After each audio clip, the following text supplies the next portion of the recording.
stuck at this one card. I haven't progressed forward yet. Um, it's kind of looking at these really difficulties, judgment, and wars. Um,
Hello!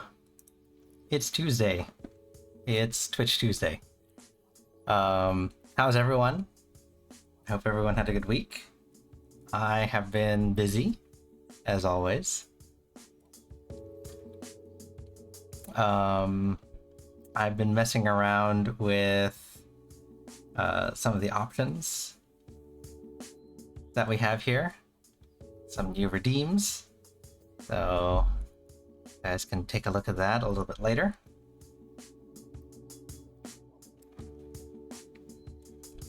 But yeah, I've been busy.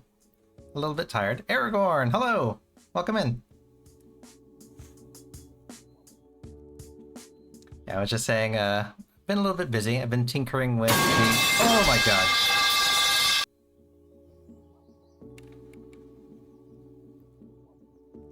No.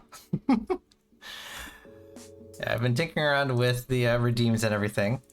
Sound alerts are the same, but some of the redeems are different. The channel points redeems, you'll see a couple of those. The name has changed a little bit. You can mess around with those if you like. I am a little bit tired this week. I mean, what's new, right? But I'm a little bit tired this week, so I think maybe what we'll do is just maybe just a tarot only stream, and we'll just go for as long as there's interest. Yeah, I didn't really find a game that I wanted to play this week, and the more I thought about it, especially especially after last week. Thanks for that, Aragorn. What was I saying? Oh yeah, but and 105. Stud Miffin put in an extra 5 right at the end. What I didn't get to do was figure out a way to count. We'll now begin the push-up section. Ready? Begin.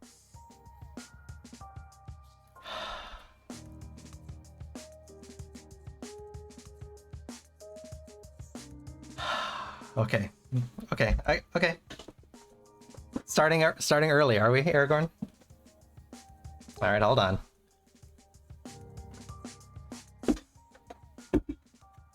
You know, probably hear it, that they are. All right, here we go. Yeah, now you can see it.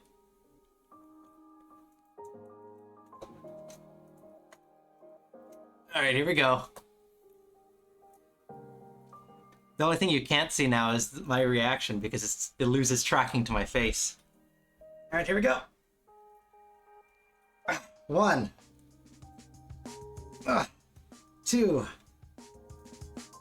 3, 4, 5. Ooh. Okay.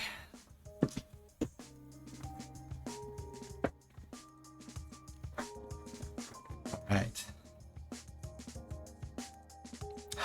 Okay. Thank you. Thank you for redeeming that. Keeping me in shape. I also ran 8 miles this weekend. So, yay me. I usually try to go for 9, but it was super hot, so I called it early. Not to brag. Also, I am working on something. I think I mentioned it last week. I'm working on something, and it finally came to fruition. Almost. Let's see here. So, oh. There we go. So, I am working on... Well, I had this commissioned for me, I should say. I'm not working on it, I can't draw. But I had these made up for me.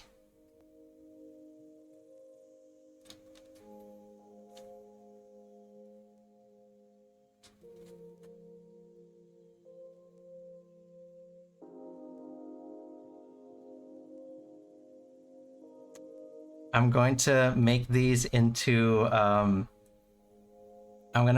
stickers. And then this is just a printout on paper, but I'm gonna turn these into stickers. And then on the back is this same pattern, and it has like all my socials on it. So I'm using them as kind of like a business card. Kind of. I thought you might, Aragorn, and I'm trying to figure out the logistics of sending one. Once I have them, I just ordered them to be printed. So once I have some, I'll try to figure out how I can send some to you. But I'm hoping to get them in time for TwitchCon, because I am going to TwitchCon in September. So hopefully I can... Oh, did I not open my queue? Hold on, I'm sorry. Okay, go ahead, try again.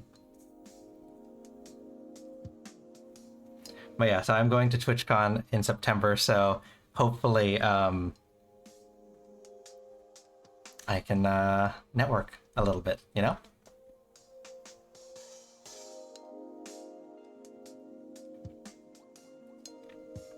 All right, Aragorn, you're up. What do you want to do?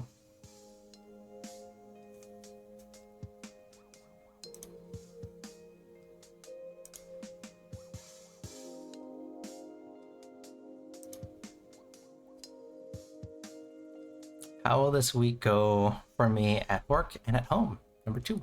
Okay. Let's see. Number 2.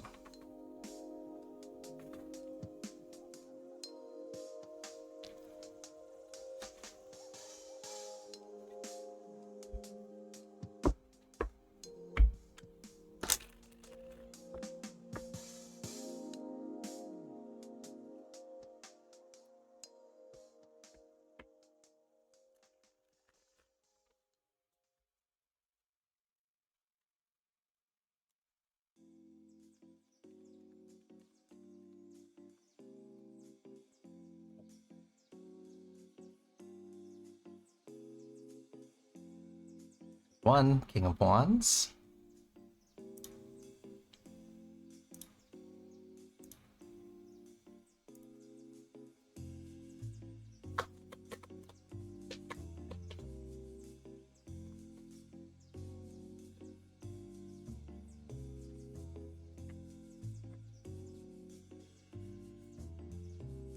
The 7 of Pentacles.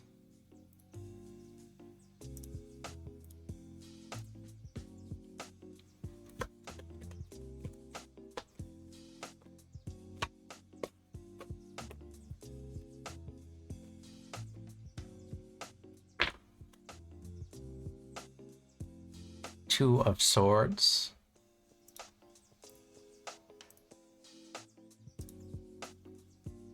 And let's go with one more.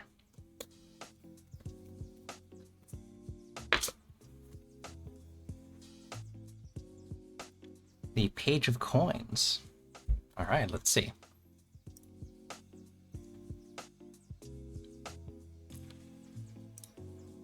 Okay, so let's see.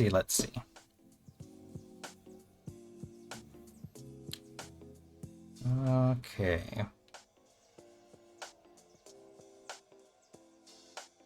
Hi, Nightbug. Welcome in.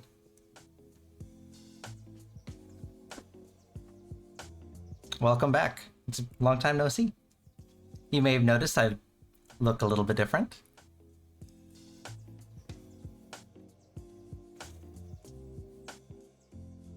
I'm a little more animated.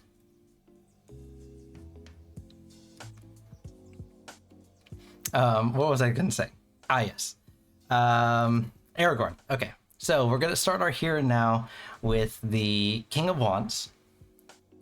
The King of Wands in the upright represents honesty and leadership and flexibility. So it looks like, I think from our last reading, it definitely was going to be a test of your leadership, because there's a lot of kind of low morale and things weren't going to go exactly according to plan.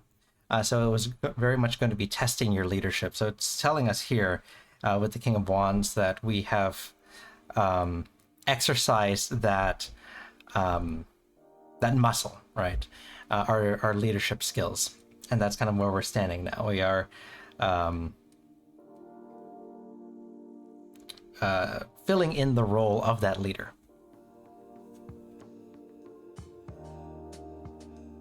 There we go. What's going to make this difficult going into the new week is going to be the Seven of Pentacles. And the Seven of Pentacles in the reverse represents distractions and maybe even a lack of rewards and recognition, right? So in the upright, focus, kind of, there we go. In the upright, the Seven of Pentacles represents kind of reaping the benefits, right? Because they're here, they are tending to their garden. In the reverse, it's that lack of fruitful rewards that are coming from all the hard work that we're putting in. So it looks like that into this kind of new week, we're still kind of reeling and struggling from last week's drop in morale and kind of overall difficulty. And we're not recognized for the work that we put in that last week. So it doesn't help kind of personal morale, especially in this case. How we get over that is going to be through the Two of Swords. And the Two of Swords represents a card of there's no right choice, or even kind of having to choose the lesser of two evils.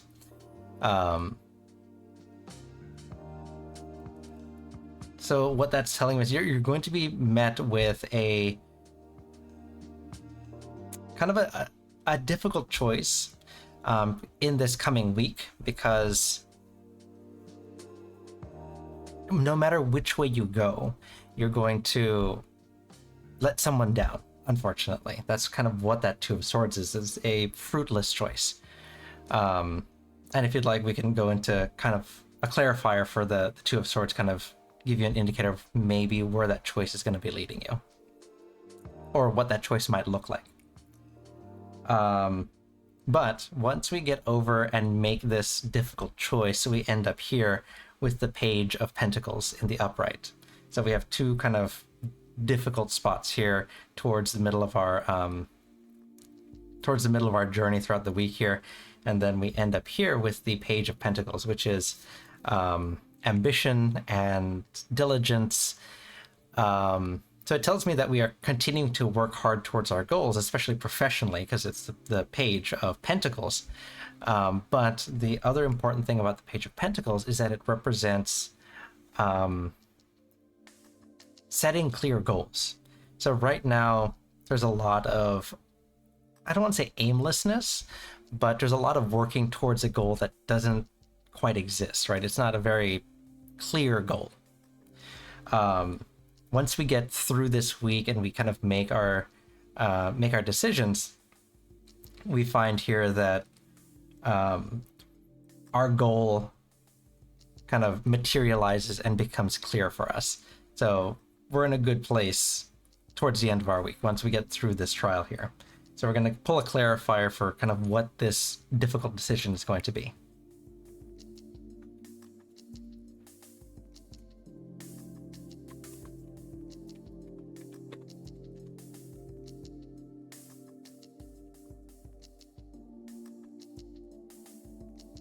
Nine of Cups. Okay. Interesting. It's the only cups in our reading as the clarifier. Huh. Interesting. Crypto! Welcome in. Alright, so the Knight of Cups is a card of kind of idealism, right? So we have essentially what it is we have a clear idea of what we think is right and what we want to happen, right?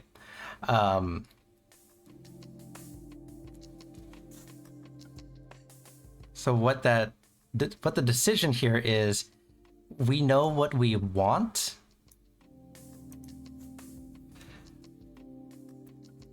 or I guess maybe the more appropriate way to say it is, we think we know what we want. We have an idea of the way things should go, but we're going to have to come to a decision that kind of breaks that ideal.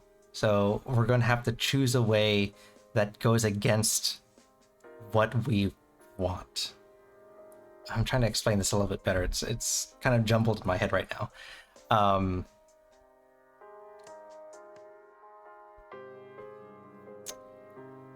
How do I explain this better?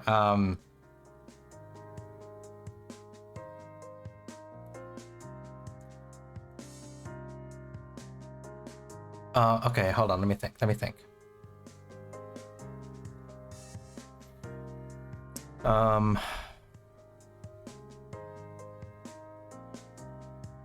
Things should be a certain way, right? Especially in, at work, in a restaurant, in retail, there's a certain way to do things, right? And this is the quote unquote ideal way to do it.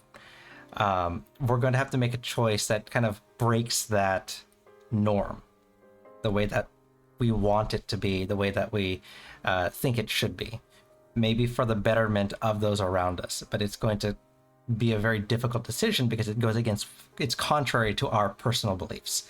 So you're going to have to make a decision kind of almost against yourself. Does that make sense?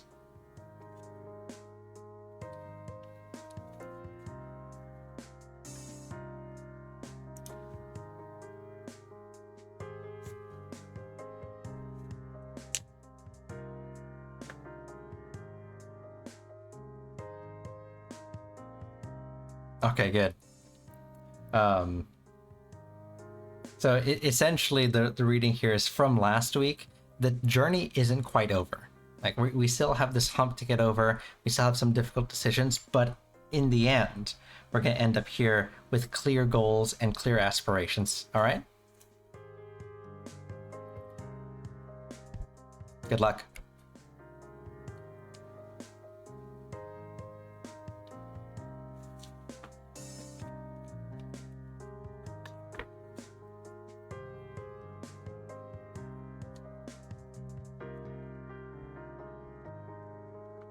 And as always, thank you for letting me read for you.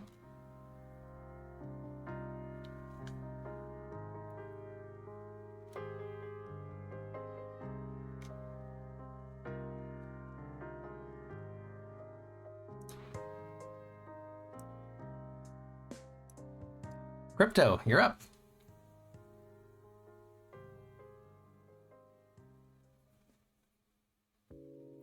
I am doing good. Yourself?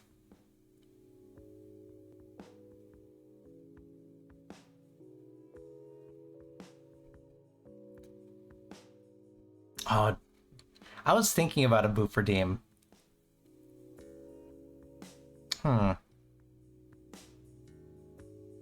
Yeah, I guess I'll do a boot per diem. I'll put it on my list. Can we check if the Three Sisters are planning to move? And what deck would you like to use?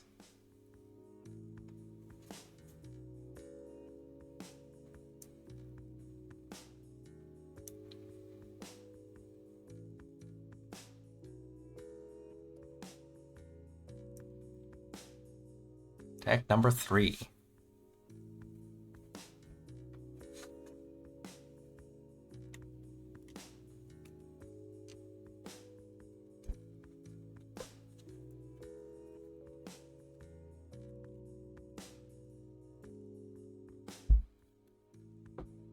All right, let's see.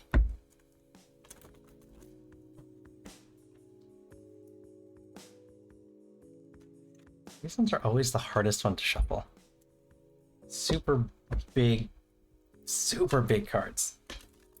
And they're really stiff too, because they have this gilding on the side.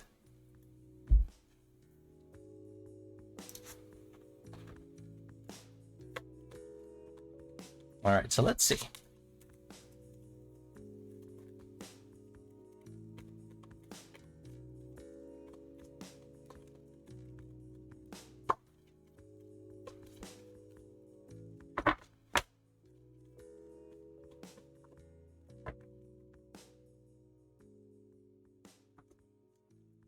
Ten of Wands is our primary.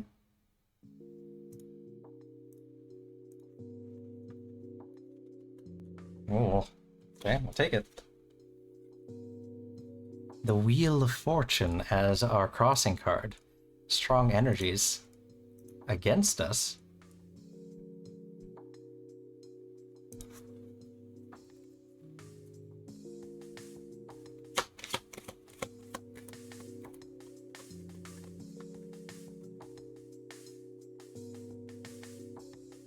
The King of Cups as our overcoming card.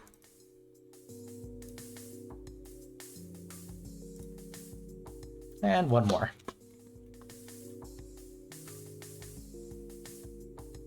The Queen of Wands as our end result. Okay, let's see.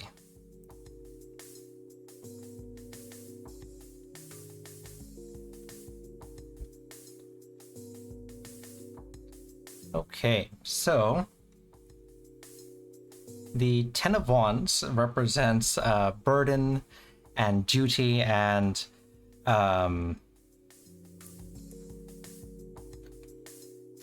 the reluctancy to accept help or aid. So it's kind of this desire to do things by themselves. So this tells me that in this kind of next step that they that the three sisters are going to be kind of going through, hold on, I'm reading the chat here. So they're not connected? I'm not sure what you mean. Which one are you referring to? The reading overall?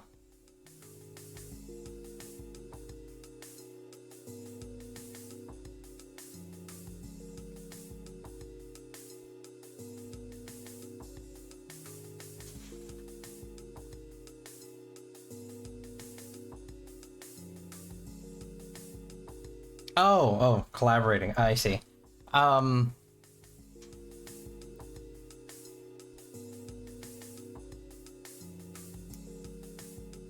No, I don't see that. I don't necessarily see that they're not collaborating in it.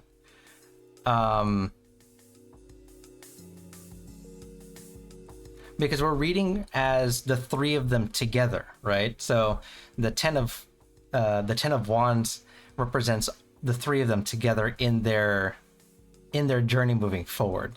So of the three of them, amongst their team, essentially amongst their trio, they are reluctant to accept help from outside forces. So they want to kind of do this on their own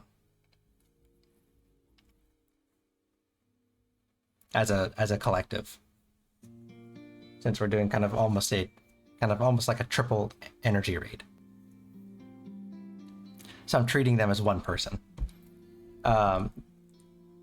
What is making this kind of move difficult, so not only are they already kind of refusing aid from the outside for their next steps forward, the Wheel of Fortune is actually going to be making things difficult for them. And maybe this is actually part of the reason why they don't want to accept aid from outside forces, is because the Wheel of Fortune is cycles and karma and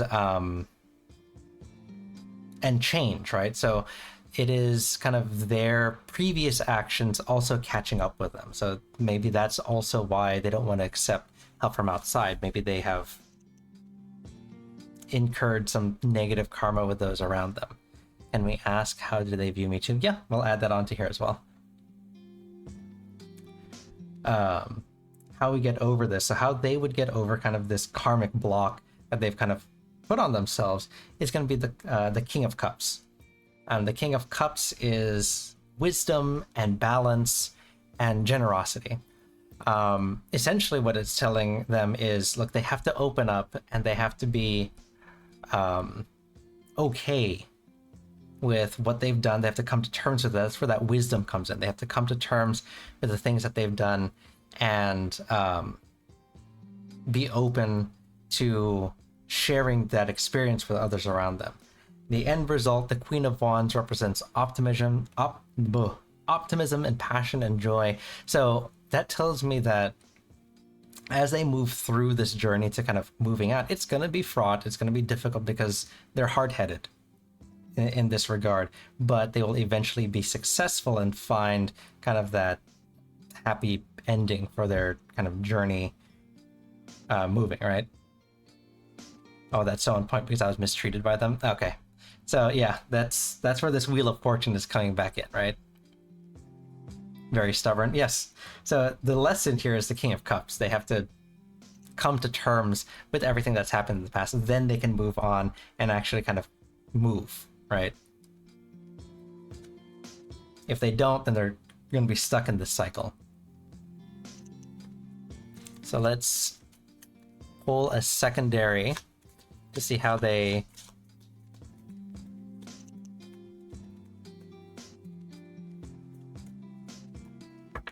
view you.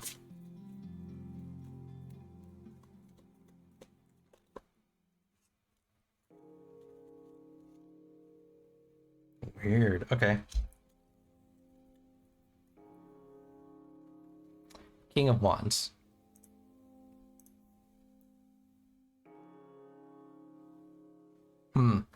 Okay. The King of Wands in the reverse represents the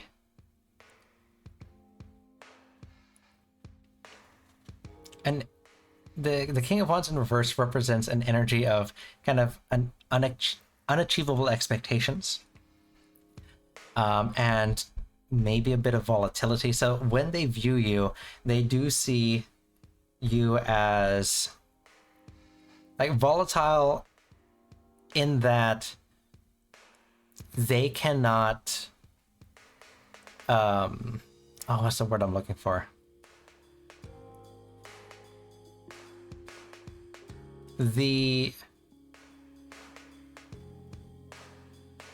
Hold on, let me think.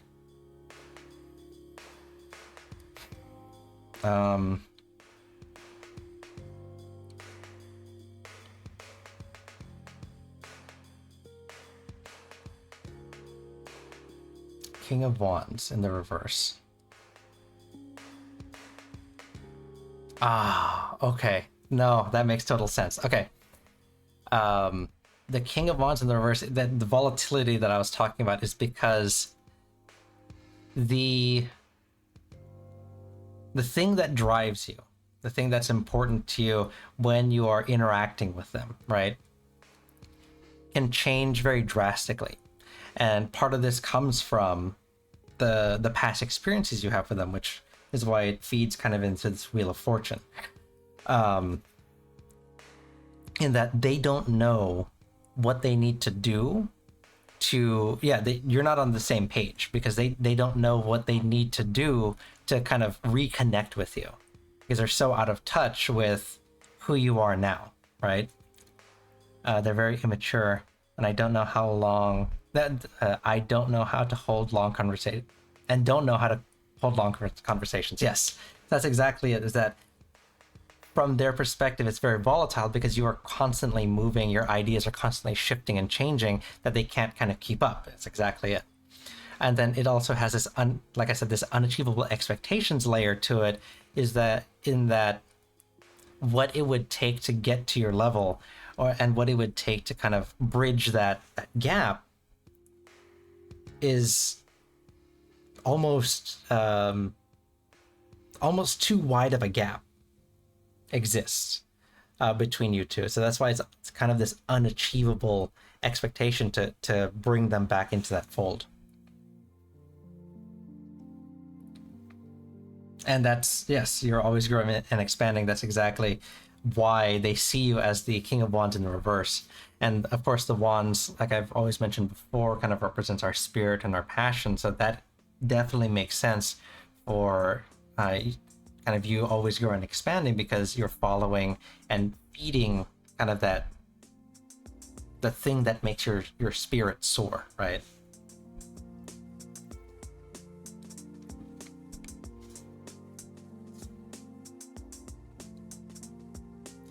So they see you as kind of unachievable, right? That they can't really connect with you anymore. But the original question, are they going to move out? They're trying to, but they have some blockages that they need to kind of work through first. Can we check this? Can we check if they're competing with me? All right, let's see.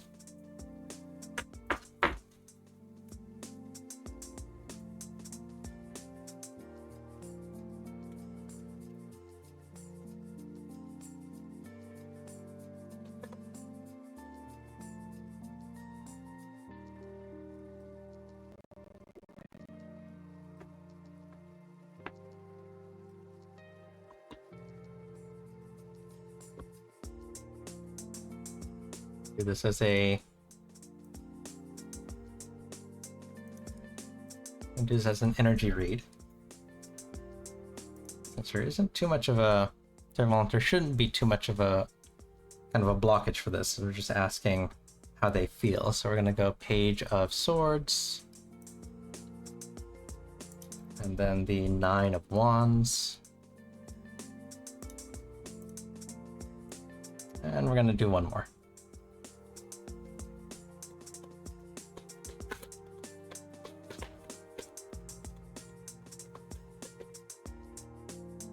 And then the Knight of Wands. Interesting. I don't know, Momo. I wasn't sure if I wanted to play a game. I may or may not. We'll see how I feel. Maybe something short and simple.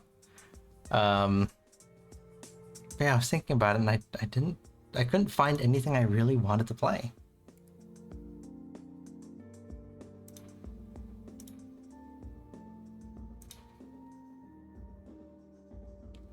Tales of Mysteria?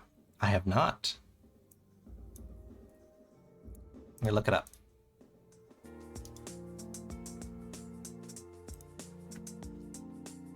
Okay, so let me type that in really quick. And then we'll get to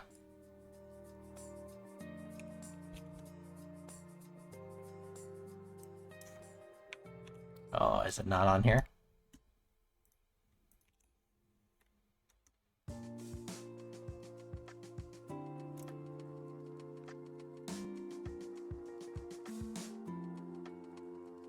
Is it on itch.io?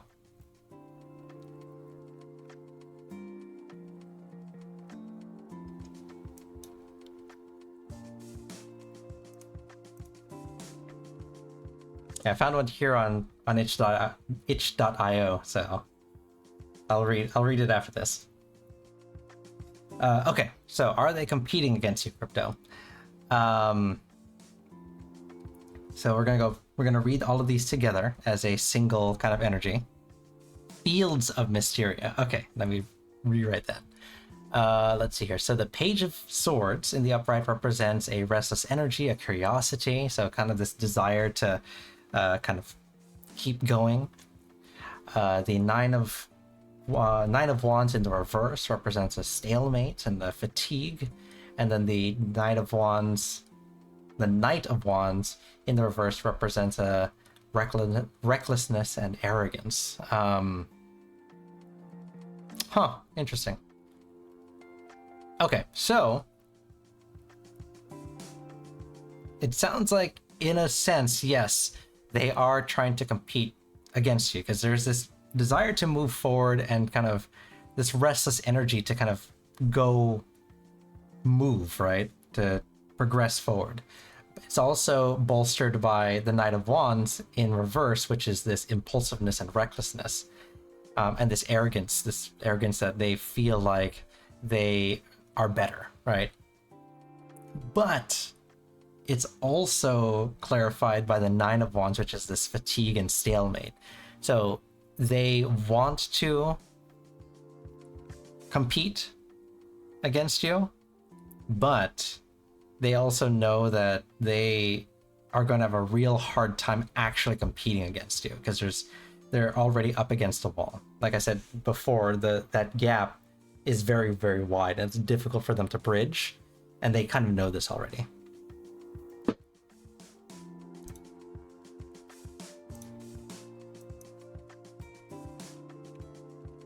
Let's see. Fields of Mysteria. Oh, it is on Steam. Okay, let's see.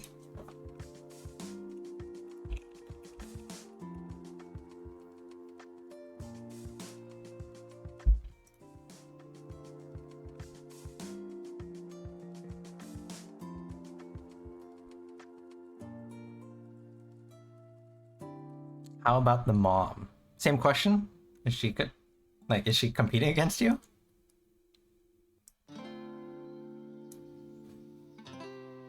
Is she? Oh, is she driving them to compete with you? Okay, let's see. Let's pull a clarifier for this for the mom.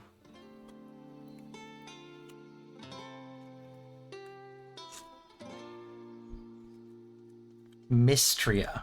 Mystria. Fields of Mystery. It looks like... What's that word I'm looking for? That game, it almost looks like a Harvest Moon.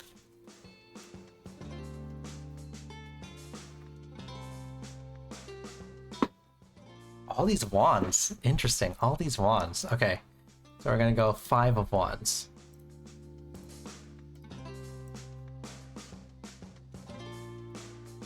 Okay, so... Aha, okay. So the 5 of wands in reverse represents avoiding conflict and compromise. So it looks like no, the mom is not necessarily pushing them to compete because she knows. She knows that it's kind of an uphill climb for them. So it's this avoiding conflict energy that she's giving out. Oh, I just noticed. Hi, to expected. How are you? This Momo, this game looks like it'd actually be right up my alley.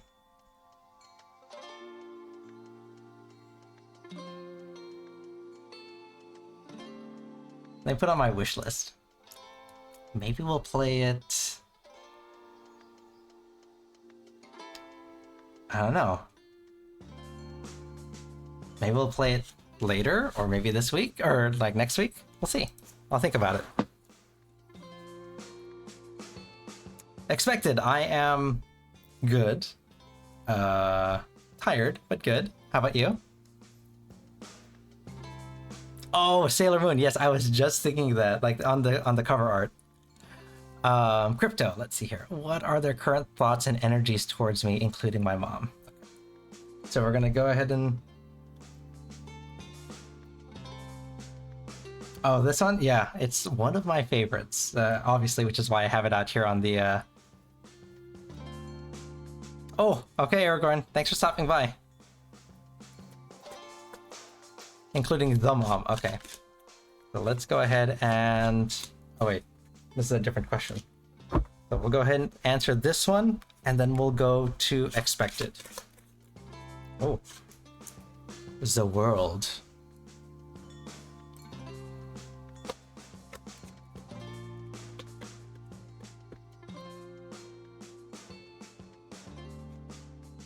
Idol. Idoloa? Hello, welcome. Alright, so we're gonna go... What did I say? The world.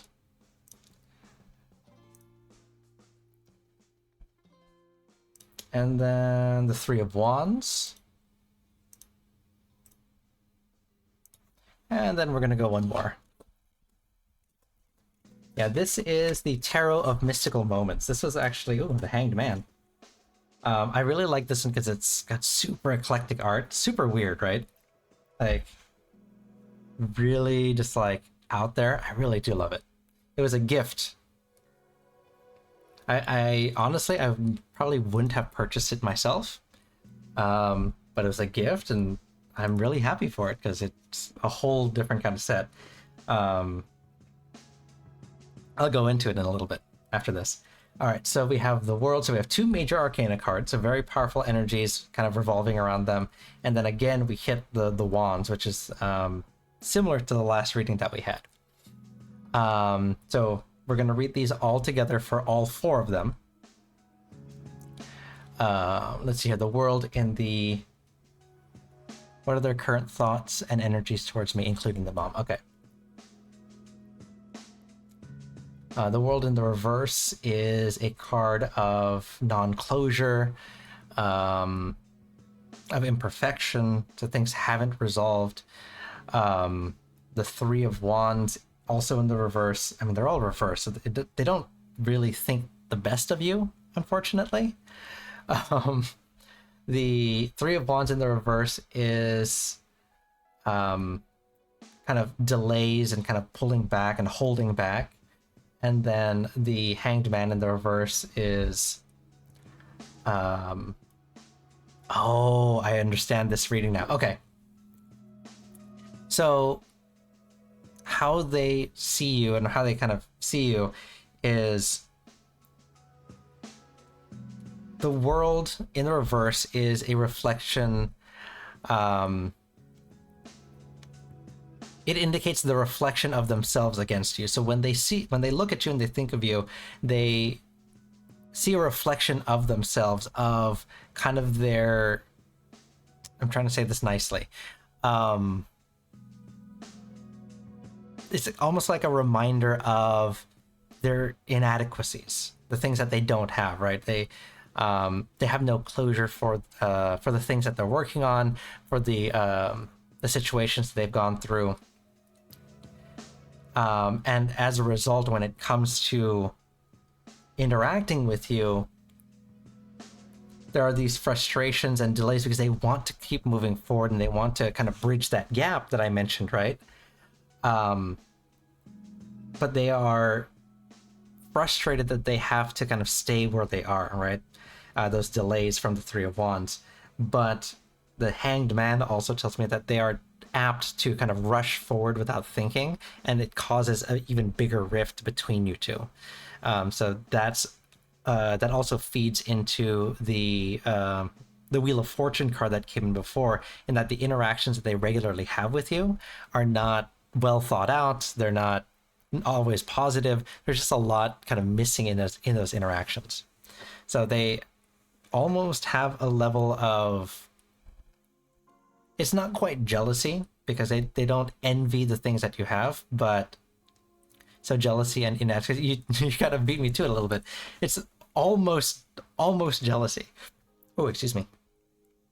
Because it's not that they envy what the things that you have, it's that they are trying to catch up to it. There's a very, very slight difference between kind of envy and jealousy and what they have. They're just trying to catch up. But it doesn't cause an air of jealousy in their soul. Does it make sense?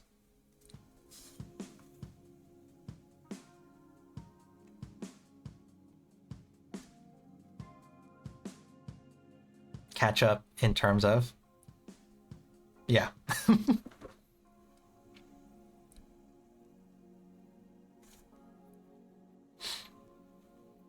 So you don't, the short of that is you don't have to worry about them.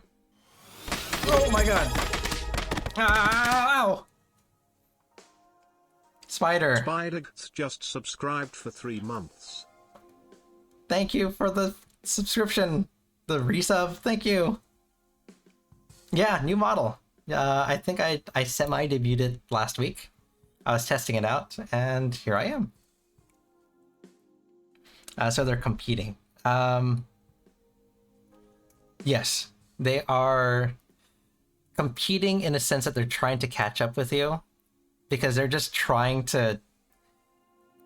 They know they can't surpass you, so they're just trying to catch up to you. Oh, thank you.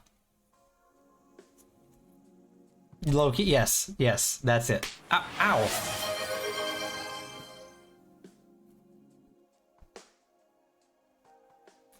You hit me with my own cards? Is that how that works? They're low-key competing, yes, that's it. So yeah, like I said, the short of that is you don't have to worry about them. They're kind of nothing, to be honest. They have insecurities when you're around, yes, because you are a reflection of the things that they wish they could do.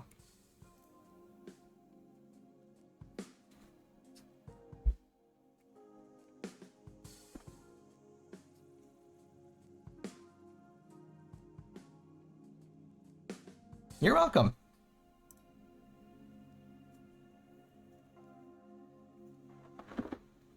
Sure, take your time. Expected. You're up.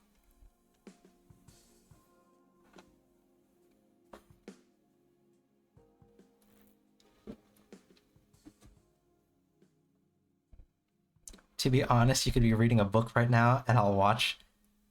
Oh, thank you. I'm always a little bit self-conscious about my voice.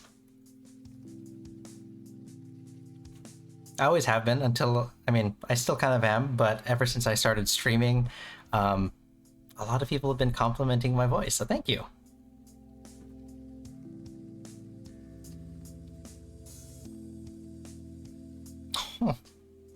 You make me blush. Can my model blush? I don't know, maybe. So expected. I don't know if you've lurked in my channel before, but you get to choose any of the decks. I think you said 3. I don't know if that was intentional, but you get to choose any of the decks, and then you get to ask your question. So, did you want 3? Is that what that one was for? 3, okay. So I think next stream what I'll do is I will just read the dictionary for an hour. We'll do a dictionary ASMR.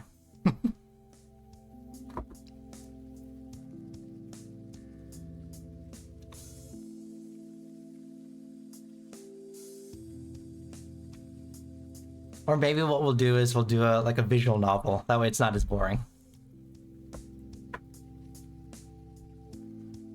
So if anyone has a visual novel that they want to recommend, go ahead and go into the game suggestion channel in my Discord. How does my career look like for the rest of the year? As in work. Okay, let's see.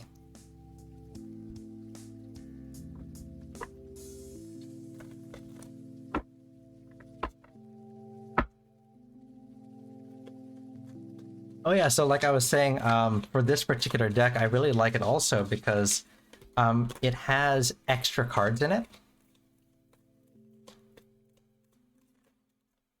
I wonder if we're gonna get any.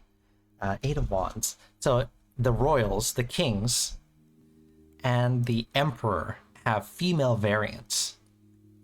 And you can trade them out, you can keep them both in. I like to keep them both in because they do have very slightly different interpretations. I think it gives a little extra flavor to the reading. 8 of Wands. There it is.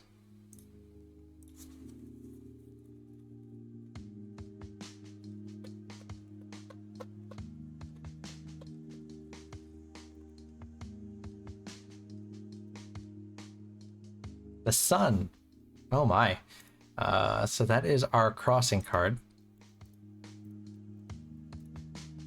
So I also do a 4-card spread. So I'll go over what each of the positions mean as well. Once we get all the cards out.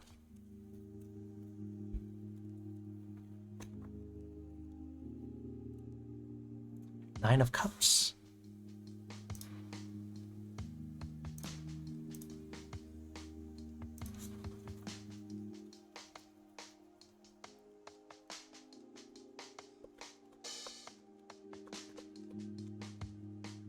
Oh my. Oh, okay. So we're gonna go with 5 cards. We're gonna end it with Knight of Wands. So back to Wands. And a second card. The 9 of Wands. Oh my. Okay.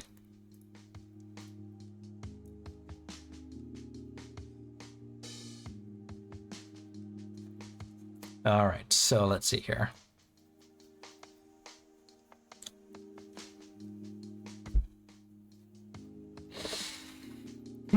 Okay, so let's see.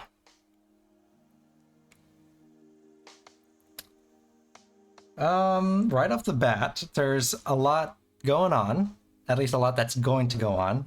So you're in for a journey, let's put it that way. So the first card in the spread that I use in my 4-card spread is kind of our here and now and a little bit into our immediate future, but mostly our immediate circle, right? Hey, Fluff, how are you? Welcome in. What was I saying? Oh yeah, so kind of our immediate circle, right? And the Eight of Wands in the reverse represents slowdowns and waiting and bad timing. So now is not really the time, unfortunately, that if we were going to say make a career move or kind of go for a promotion or kind of even a lateral change in our career, now is not the best time to kind of pursue that, because the Eight of Wands energy is kind of blocking that. It's kind of forcing us into kind of our little corner here, right? I am doing okay. It's been a busy day, so I'm glad to be able to sit down and spend some time with you guys tonight.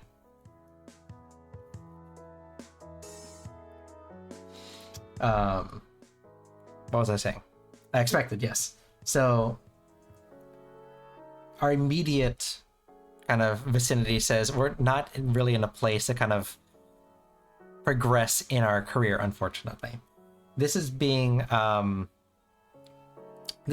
bolstered by our crossing card, the sun, right here.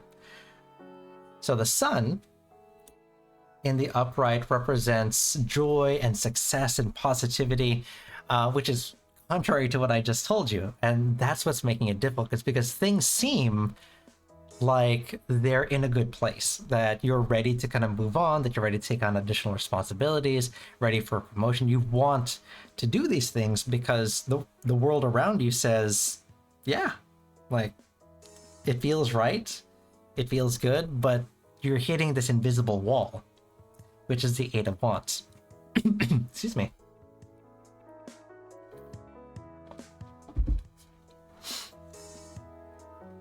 So it's the positivity around you that's actually making things difficult, because it's at odds with the actual energy that's immediately around you, right? This is our overcoming card. This is advice on how to get through the situation, and it's the Nine of Cups. The Nine of Cups represents an energy of,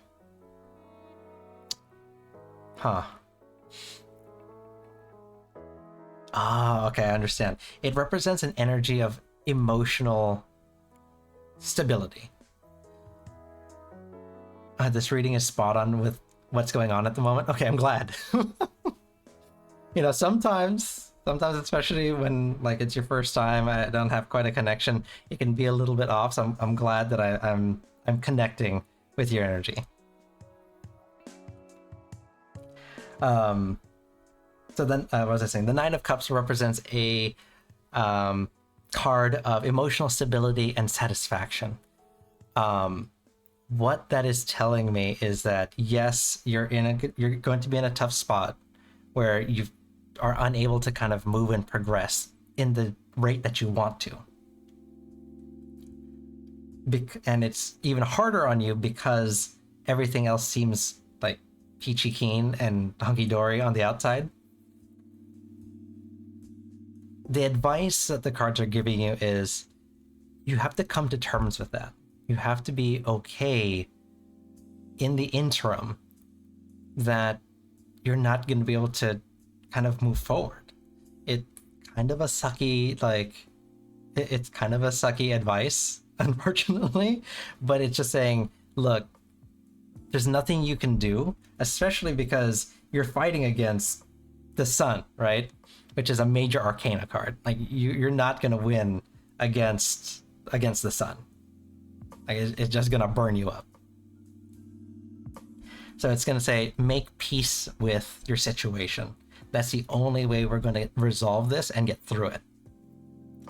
When we do get through it, we end up with the Knight of Wands and the Nine of Wands. The Knight of Wands in the reverse and the Nine and Knight of Wands in the reverse.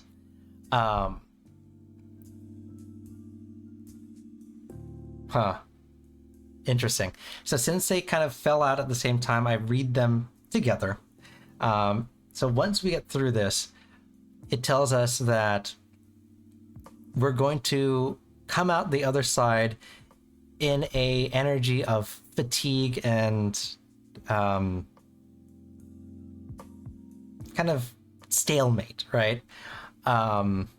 Because we've kind of made peace with our situation. We have, I don't want to say given up, but we have put it on hold, right? And that's kind of where this stalemate kind of energy comes in, is that, okay, so we're still on hold. We're still holding against the energies that are preventing us from moving forward. We can't beat it yet, so we're just holding, we're holding strong. But we also end up on the other side of this journey with the Knight of Wands energy, which is a card of impulsiveness and recklessness. So we've spent so much of our energy just maintaining and kind of in this holding pattern that we are fatigued and we're really tired. We're running out of stamina to keep playing this game. That we're going to start making impulsive decisions, things that are kind of against the advice of the Nine of Cups. And we're going to make reckless decisions that are against the advice of the Nine of Cups. So this tells me that through this journey, we're not done. This is only the halfway point in your journey for, I think you said, for the kind of the rest of your year, right? Yeah.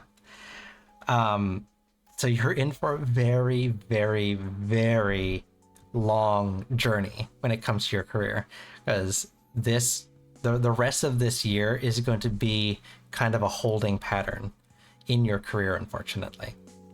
And when we get to the end of the year, we're going to be tired, and we're literally going to be sick and tired of just this holding pattern, and we're going to want to just do something.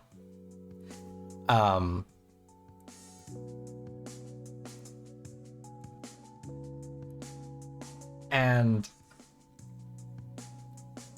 that is going to lead us into the beginning of the next year, right? And it is this kind of, how do I explain this? It's like pulling back a rubber band, right?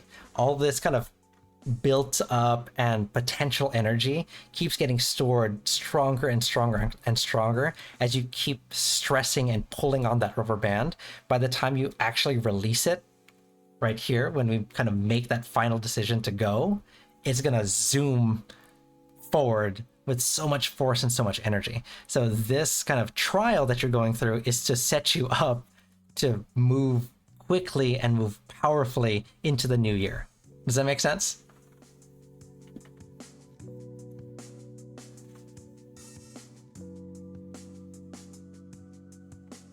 Yes, and there are a lot of wands here because this is where it gets a little interesting, because you asked about career, and that usually indicates that I'd usually see some pentacles or some coins, right? But we get a bunch of wands because this tells me that this is more than just like a job, right? You mentioned career, and when I hear career, it also brings to mind kind of our passions, things that we're passionate about doing. We want to do this job as our career.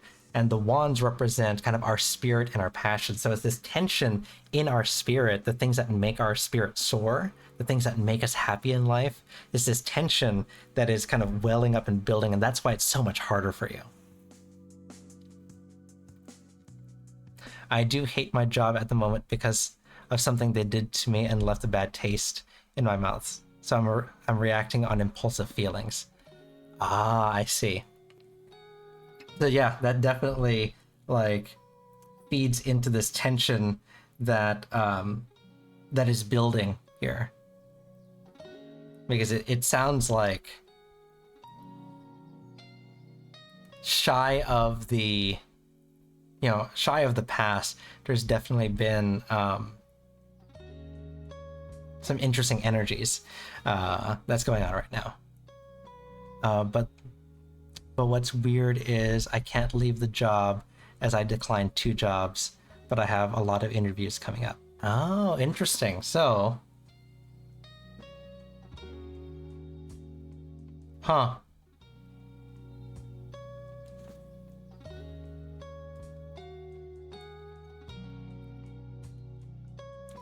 Hold on, let me see. I'm gonna pull a clarifier.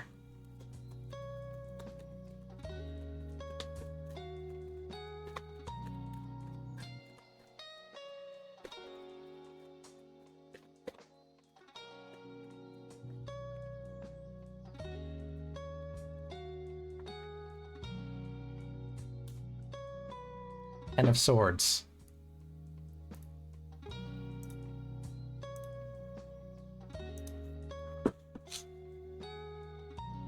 Huh. Interesting. Okay. Huh. Oh, wow. Okay. So the Ten of Swords represents a card of betrayal. It's a little different in this particular deck of cards, but the Ten of Swords normally shows the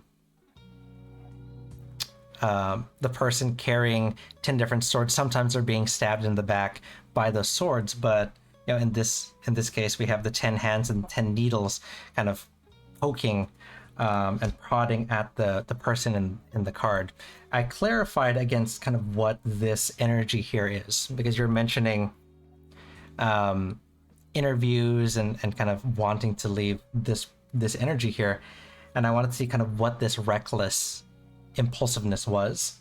It is a result of the betrayal at your current place. So that tells me that this resolution of tension comes in the form of moving away from the situation. So yes, this situation here, it's gonna suck for a while, but once enough of that potential energy has kind of built up, you're gonna go. Does that make sense? So you just have to hold on. Just hold on for a little bit longer. I know I said it's like the rest of the year, but what is it? August, September, October, November, December. There's only 4 more months in the year. You're almost there. You're almost there. It's gonna go faster than you think, especially since we see that it's leading you to moving forward very, very quickly. Spot on. Good. I'm glad. But thank you for letting me read for you. I'm glad that this gives you some insight as to kind of what your next steps are going to be, okay?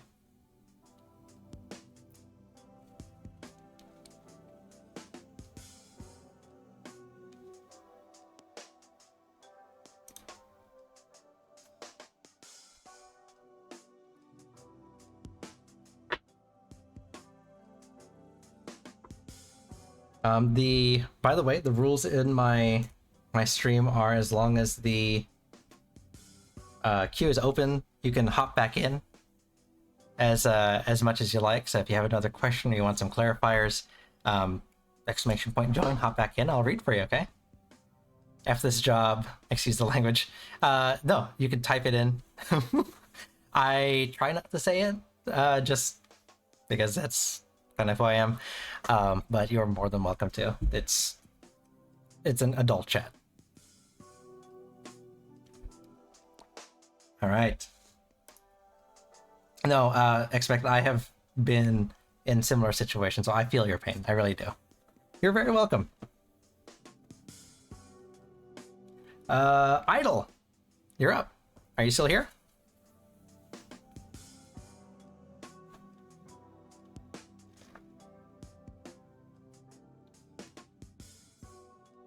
All right. So, I don't know if you're here for my explanation for expected. Oh, hold on. I've got a previous reading. Oh, okay. So you have been here before. I don't recognize the name. Sorry. I'd say I've gotten a previous reading from you that led me directly to a potential new partner. Thank you. You're welcome. And we hit it off. And it's going oddly very well. Oh. 2 expected just followed. Thank you for the follow. I was wondering why my head jerked. I was like, hold on, did I get hit by something? Let's see here.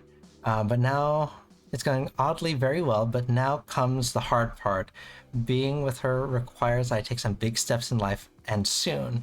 Will all the plans and ideas work out, or do I course correct? 3, please. Okay.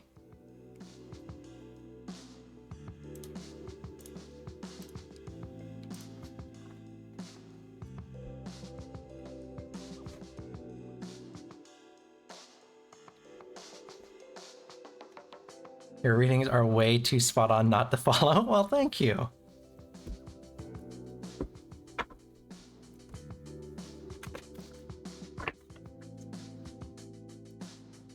Every Tuesday. Come on back.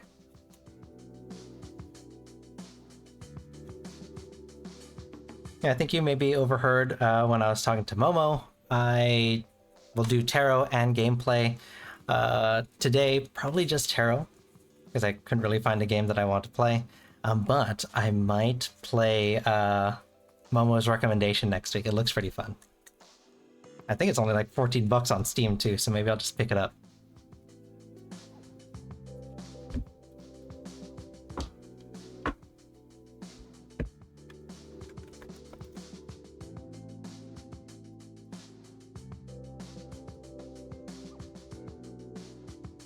Yeah, so I will also usually put it on my schedule on Twitch. If you go onto the little schedule tab underneath the stream there, it'll usually say what game I'm gonna play. I just left it blank this week because, again, I think we're just gonna stick to tarot today. 9 of Swords, 10 of Cups.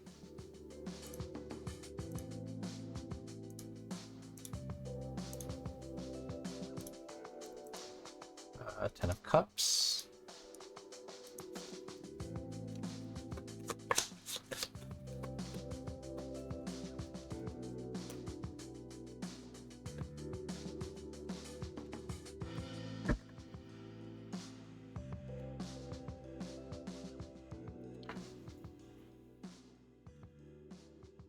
Temperance. Huh. Interesting. Okay. Temperance, and then 3 of Swords. So we end with the 3.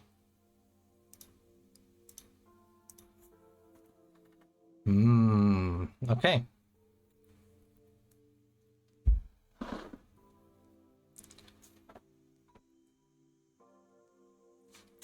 So, let's see here. Oh, give me 1 second. I forgot something. Give me 1 second.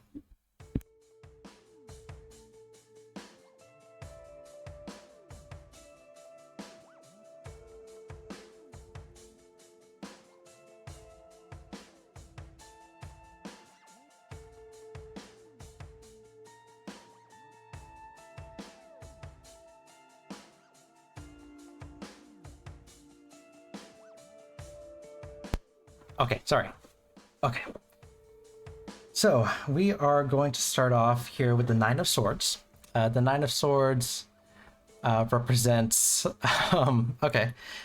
represents anxiety and fear and kind of nightmares. So that means there's definitely this energy that is hanging over you, which makes sense for what you've explained, right? There's a lot of big choices that have to happen, and these are kind of looming over you, and it causes kind of this weight.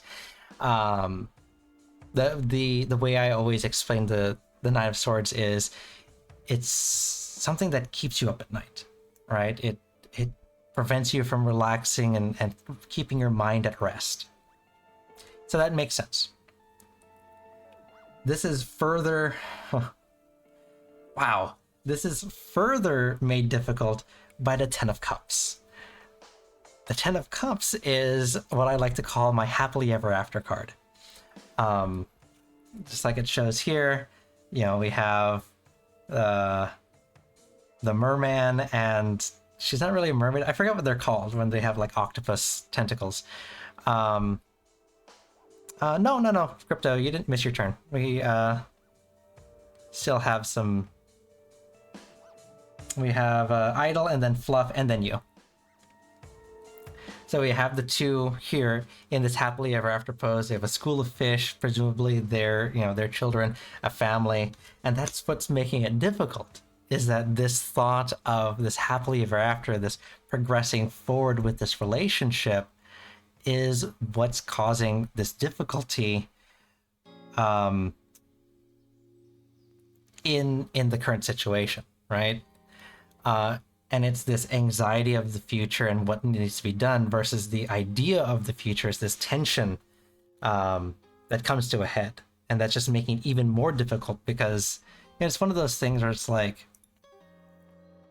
should I be upset or should I be worried about this even though everything is going, according to plan? It's almost like you feel guilty for being worried. So that's what is causing this to be a little bit more difficult. Describing your whole day. Okay, so we're spot on again.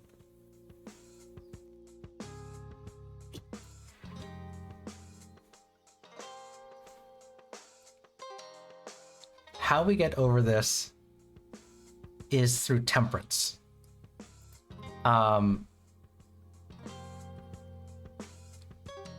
Temperance, I mean, it's kind of self-explanatory. It's finding the middle ground, finding peace and patience.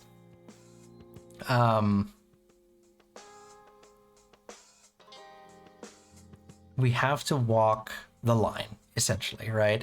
And it's saying, we can't go to one or the other extreme. We can't make rash decisions. We have to temper our mind and our feelings. And we have to walk the straight and narrow path that's going to not hurt or insult any one person when we make decisions. So it's this very tightrope act that you have to walk to get through this entire situation. And this is where it gets a little bit interesting, because then we have the 3, which is not the happiest of 3s. The 3 here is actually a card of heartbreak and grief.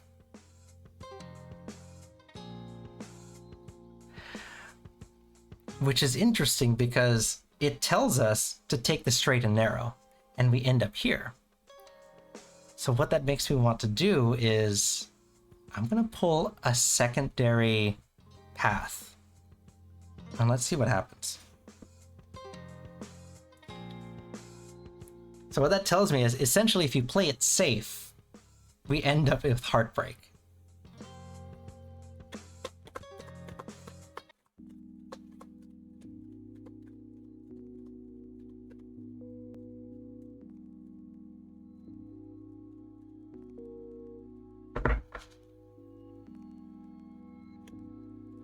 The Hermit in reverse. Huh. Okay. So, that is super interesting. That is very, very interesting. So both overcoming cards are major arcana cards. So either way, you're going to have very, very powerful energies assisting you, whichever way you decide to go.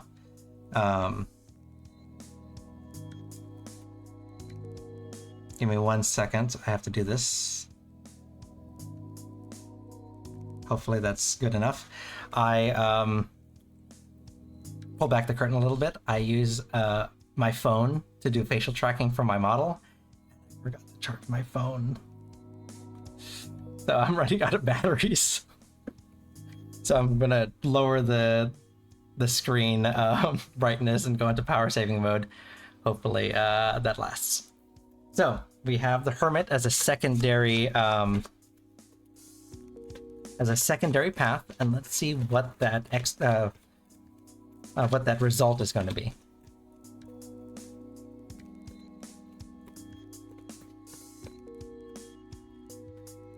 Oh, I got spam. I got a spam chatter.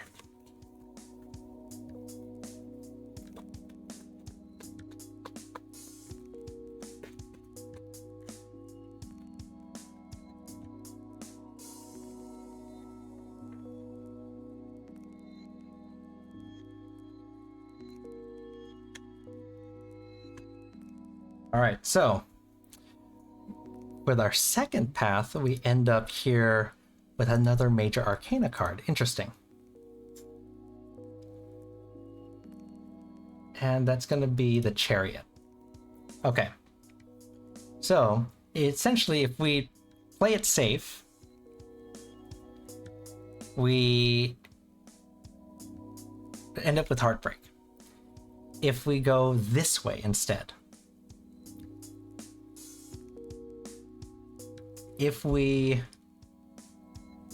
go the path of the Hermit in reverse, and the Hermit in the reverse, so, you know, the Hermit in the upright is a card of isolation and introspection, right? So what it's saying is we dedicate or we make a decision outside of ourselves. How do I explain this better? Almost in a selfless way. So the decisions that we have to make when it comes to kind of this this junction here, we have to start making decisions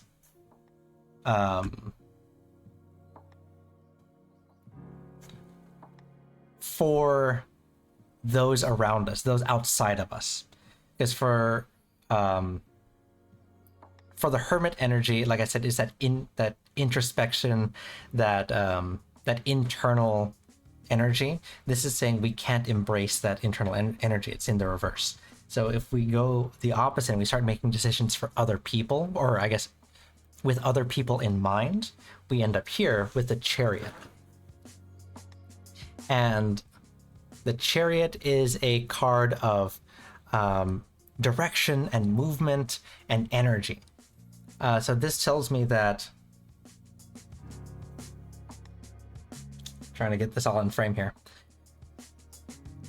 because our linchpin here was the happily ever after, right? The moving forward into this kind of idealized relationship. So that tells me that if we start making decisions with others in mind, it's going to progress this path. I'm trying to get these all out of the way. It's going to progress this path far faster and far further than here, obviously, right? Because it ends it. Something tells me you've hit it out of the park again. Oh, thank you. But yes, so that tells me the hard decisions. Let's see, you mentioned that you have to make some big steps, right? And something tells me that these big steps include this other person, right? And that's big and that's scary. And I can see why it would be reason for pause. But to get to this happily ever after through the blessing of the Chariot in this direct kind of letting it take you, you're going to have to start thinking of those around you in the decisions that you make. Okay?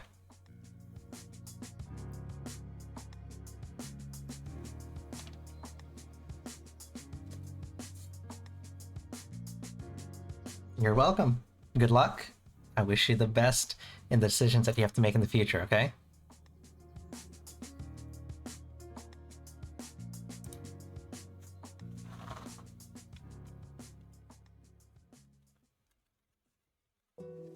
So looking at this, because this was the only 3 that you had in the reading, the 3s that you've been seeing are a warning. They've been warning you against this the situation here.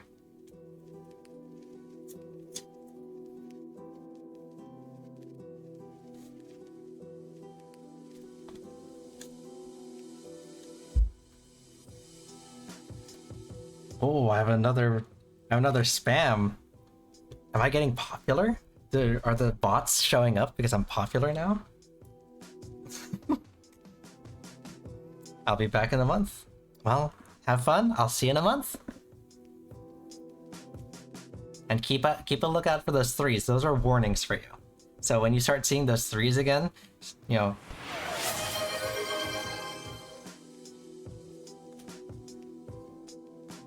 don't throw things at me.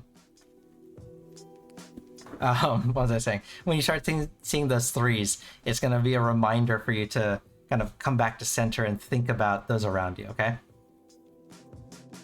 Fluff, you're up. Ow. Calypso Star 111 just followed. Calypso, thank you for... Don't throw things. Thank you for following.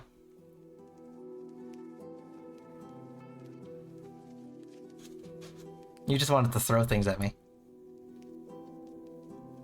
Calypso, welcome, welcome. Thanks for stopping by. How are you?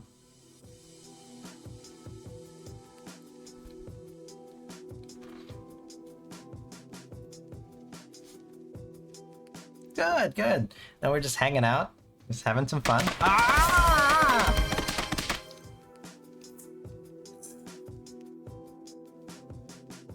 Come on, guys.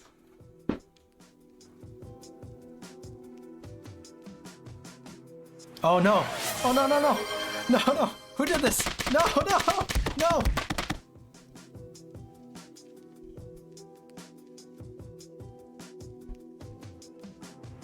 No, please!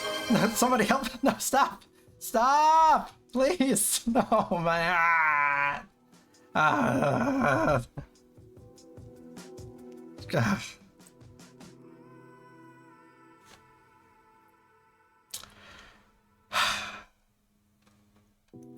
This is serious business, guys. We're supposed to be doing tarot readings. But yes, I will always believe in Joe Hendry. 100%. And now I've lost my place in the chat here. Fluff, where were you? Could I have a read on my upcoming semester and how to broaden my horizons? Shut up, Momo. How to broaden my horizons and make new friends. Deck 2. Okay.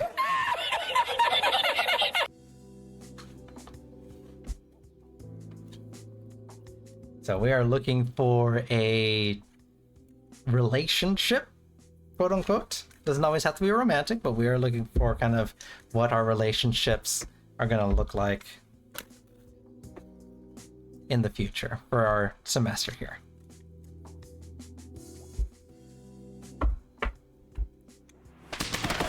Oh! Oh, hydrate. Oh, yeah. Okay, I'll do that. Okay, I got my cup.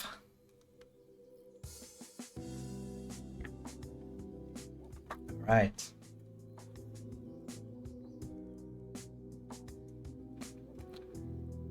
Well, as long as Spider and Aragorn aren't bullying me anymore into doing push-ups, hydrate is always appreciated. All right, so let's see here. Fluff, we are looking at your next semester and how to broaden your horizons. And we're going to start it off with the 8 of Swords.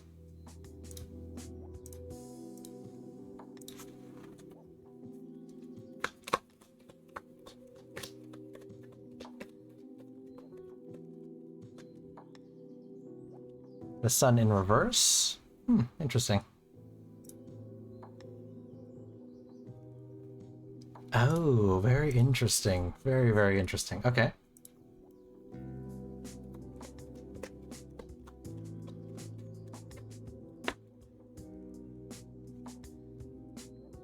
The Hermit? Oh.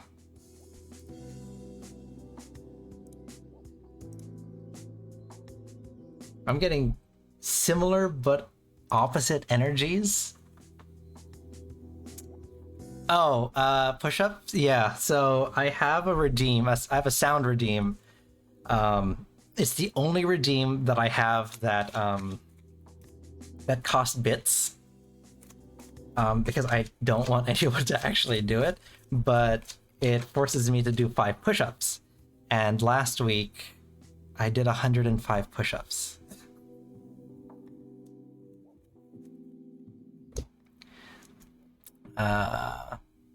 The Hermit's been popping up all night. I know, we've been getting some energies here. Okay, so Fluff, you have a lot of major arcana energy coming your way.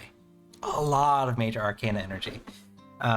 We have the Sun, we have the Hermit, and we have the Empress. So yeah, 105. Not all at the same time, thankfully. Not all at the same time. It's spread out through the entire stream, but ugh, it was a thing. Oh, also, I don't know if you guys knew this, but when you have me do push-ups, I do perfect push-ups with the little like rotatey bit. So they're even harder push-ups. Okay, so fluff. Right now, this is our here and now, so it's a 4-card reading. Our here and now, the thing that is crossing us, the thing that's making it difficult, how we get over it, and then our end result. Right now, our here and now is earmarked by the Eight of Swords.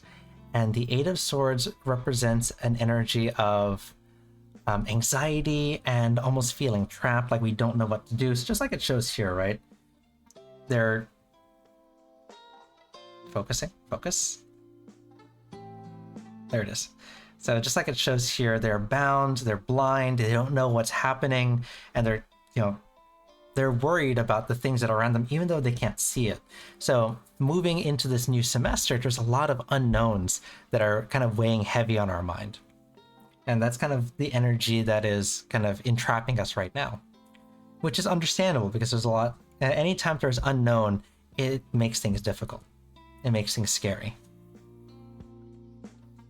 What's making this difficult, even more difficult, is the Sun in reverse. The Sun in reverse is the end of the day, right? So the sun has set. That means the day as we know it, the world as we have known it, is coming to a close. And it is essentially the embodiment of exactly what I said here previously. I kind of jumped the gun a little bit. It's the embodiment of things are going to change. Everything's going to be new. Like when you wake up to a new day, you don't exactly know what's going to happen. And that's essentially what's happening here. We're coming to the sunset of the things that we've known. The day that we've been living in, the sun is setting on that.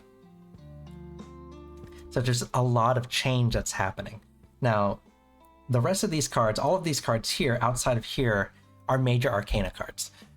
The way I like to explain major arcana are, the major arcana are kind of global energies, universal energies of things that have always been meant to happen. These are things that you can't fight. They don't respond well to human intervention. They're going to run their course. So this tells me that this is a path and a trial that you have always been meant to take on. The swords here are the suit of the mind. So these anxieties that you're feeling are all in your head, which kind of makes sense, right? They're all in your head. And what it's telling you is that it's going to take you on this journey of growth. The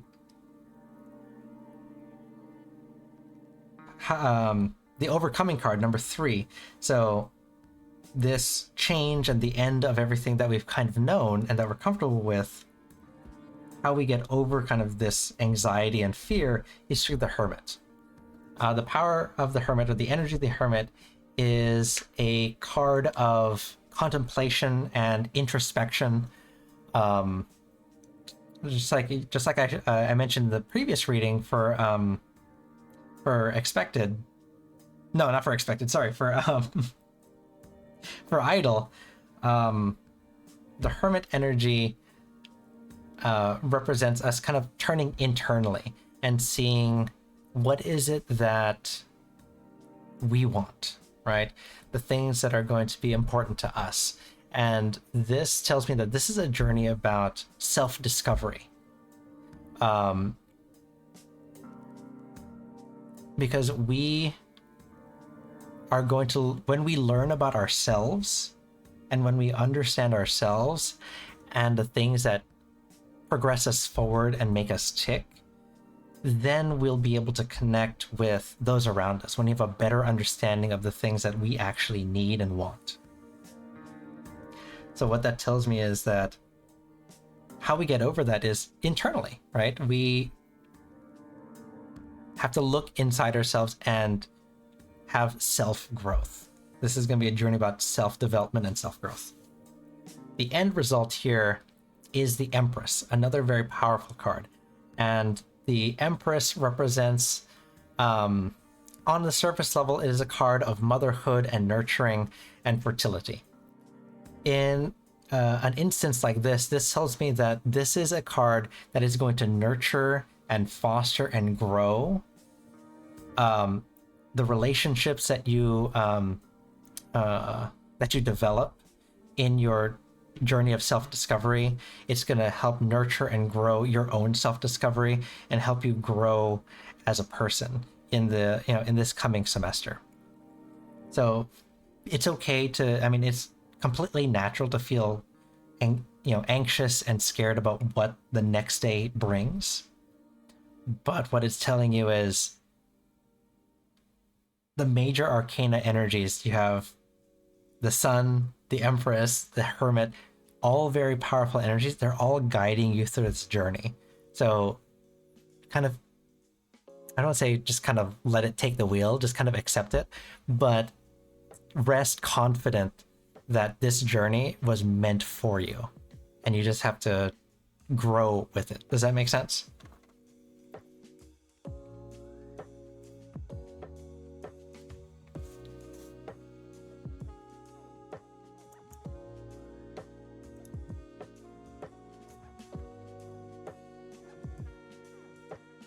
I'm probably overthinking the focus on friends instead of just be confident with the flow. Yes, that's kind of where we're at right now. Because with that self-confidence and self-growth, that's how you are going to attract those of the like mind, those, true relationships, those true friends. So it all comes from inside initially, okay? So yeah, go with the flow, go on this journey of self-discovery and self-growth. And as you blossom and as you grow, that's when you're going to start developing those lifelong friendships.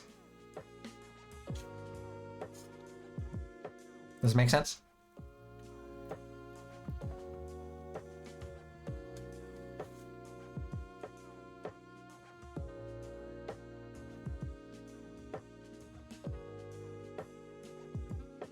Good. I'm glad. So have fun with this one. Like I said, you have major arcana backing you up, so you're in a good place. So make good decisions, okay? Good luck. You're very welcome.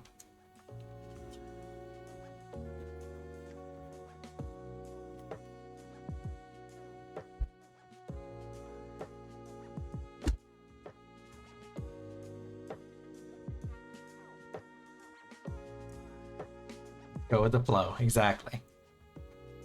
Crypto, you're up.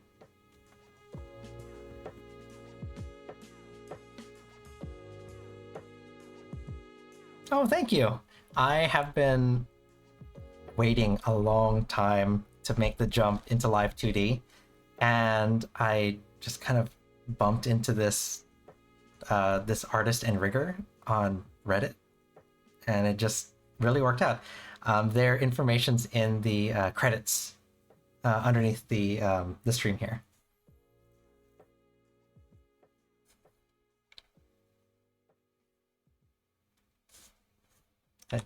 I can take off my glasses. I can't see anything, but I can take off my glasses. And my jacket. And my ears.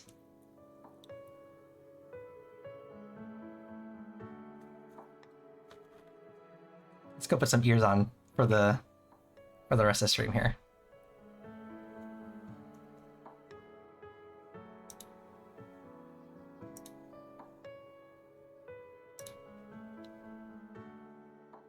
Let's see, Crypto, are you still there?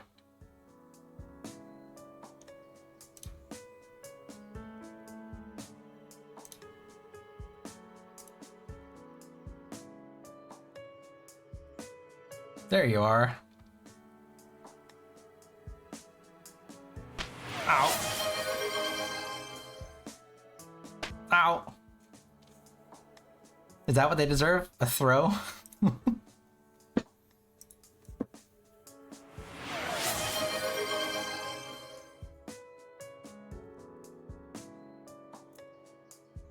Did it not throw a card? Did you get scammed? Ow!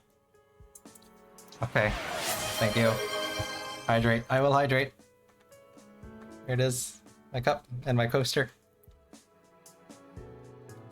Yes, I did have ears. I mean, I have ears both ways. I have human ears, and then I have cat ears.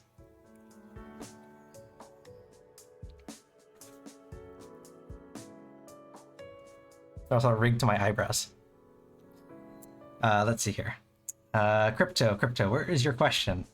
It got buried in here. Did N get a job at my company? Saw a familiar name on the org chart this month. 1. Okay.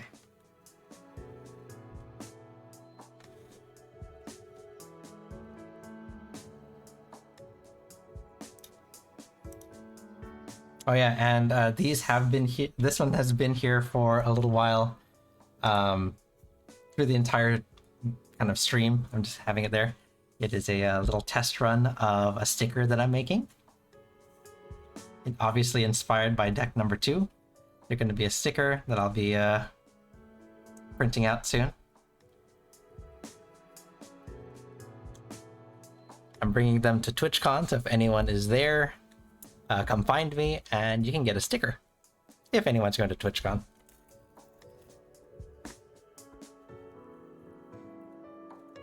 If not, I will eventually find a way to do a giveaway of them.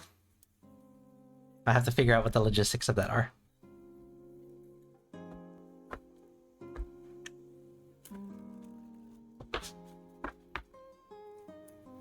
All right, so the question was, did N get a job at your company? Let's find out.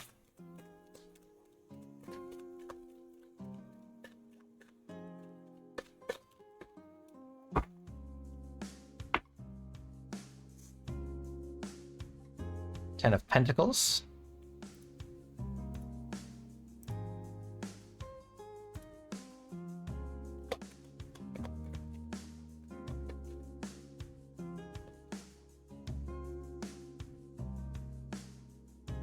The Tower.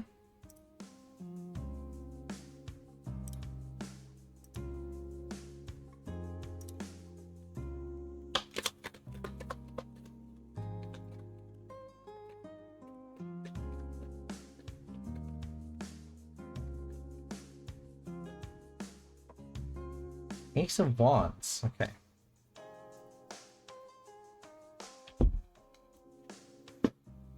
In the reverse. Interesting. Okay.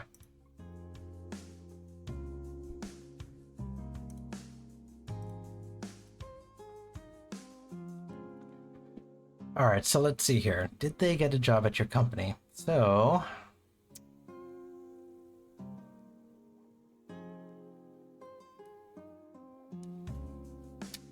Ten of Pentacles, financial stability.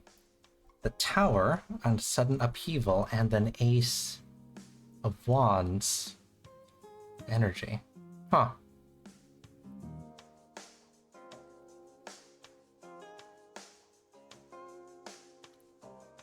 This is a tough one.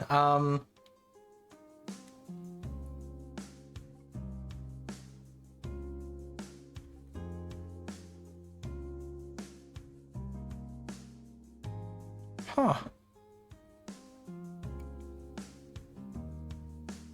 So it tells me that N did get a job because we're seeing financial stability and that there has been a massive change in kind of their situation. So that tells me that there was a change in job. The Ace of Wands is what's throwing me off because it's a lack of passion, a lack of energy. It's almost contrary to what's happening here.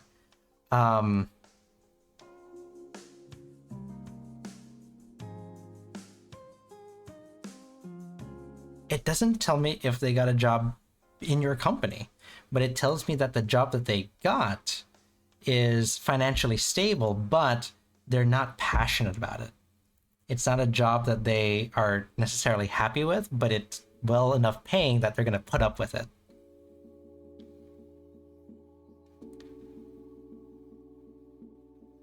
Possibly her MQ didn't go through.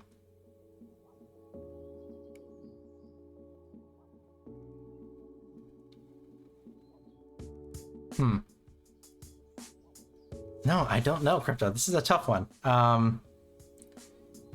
Ace does equal new beginnings, but in reverse. So it doesn't necessarily mean that it doesn't... An ace in the reverse doesn't mean not new beginnings, because it showed up in the reading. But it tells me that it is a new beginning that they didn't quite expect, or one that is outside of their original expectation. So yes, this tells me that they do have a job, a new one, but it's not the fulfilling job that they thought it was. This is one that I can't answer with 100% certainty, Crypto. You've gotten me this time. Like, I don't know if they got a job in your company, because I did this as a reading, an energy reading for them. So whatever job they did get, they're not 100% happy with it. So whatever that means. So what that means is, for you, they're going to need support from you, kind of getting through this. Yeah, let's ask that yes or no.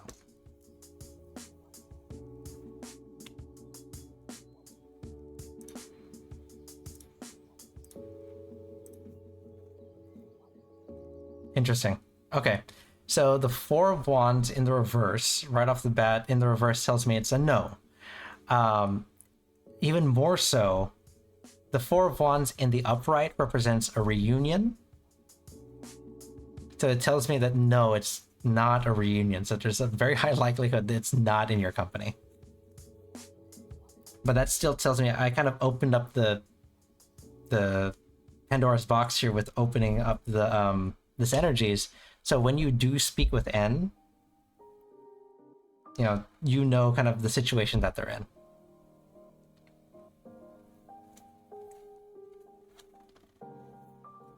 So it means that whatever they have right now, they're not 100% happy with it.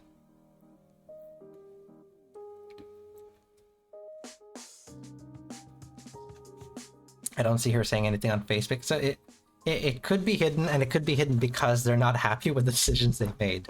That's what that Ace of Wands is telling me. So if you're on good standings with N, that could be one of those things that you might want to avoid talking about, because they're not forthcoming with it.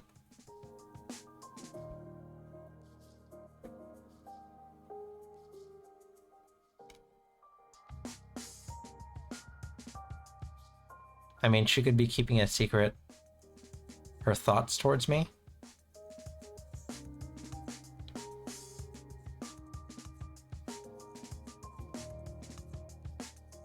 Was that a second question, Crypto? You want to know what her thoughts towards you were?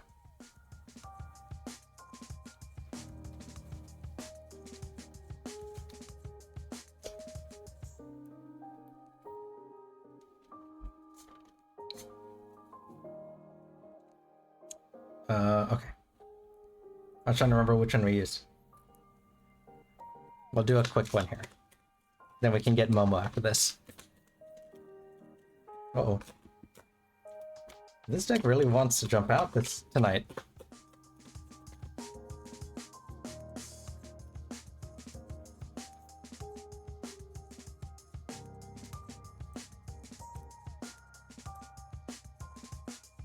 Ah, I see. Okay, I see where we're at then. This number 2.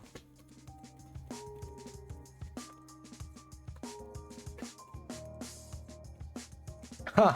Then yeah, that definitely explains why I say Ace of Wands. Because if it's a job that they it's a job that doesn't quite match the expectations that they had, which is they're trying to compete with you.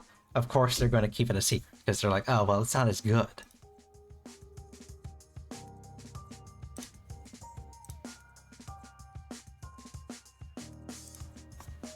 And the lovers, and then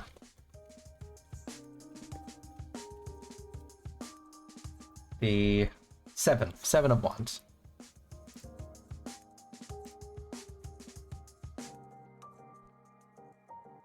Okay. So the Knight of Wands in the reverse, again, is that arrogance, that impulsiveness. So that came up in the previous reading that we had for Three Sisters. So there's still kind of that arrogance and that recklessness to kind of move forward and kind of progress beyond their means.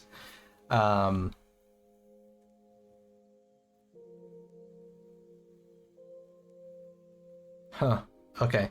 So reading this in sequence, there's that arrogance and that recklessness to kind of progress forward and to catch up and to form a duality, right, with you, to stand next to you.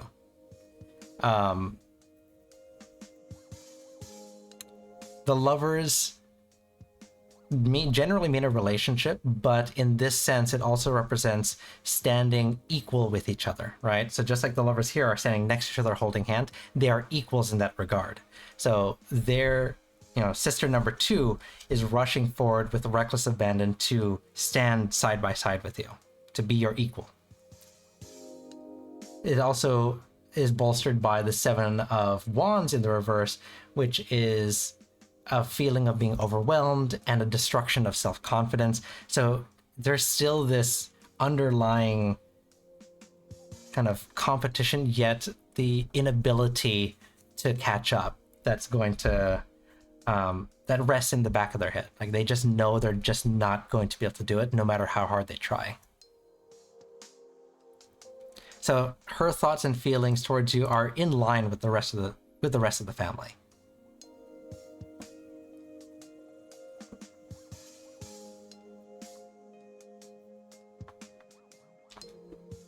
It just solidifies that they are low-key competing with you.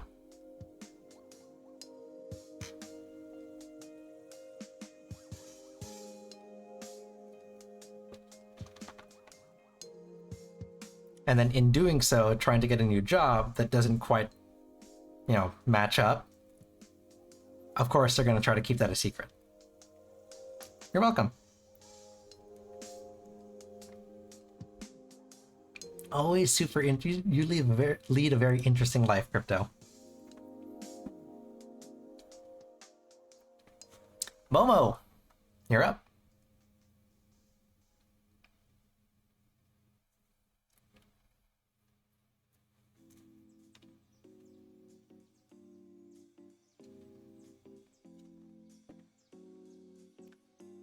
So what deck do you want to use, and what's your question?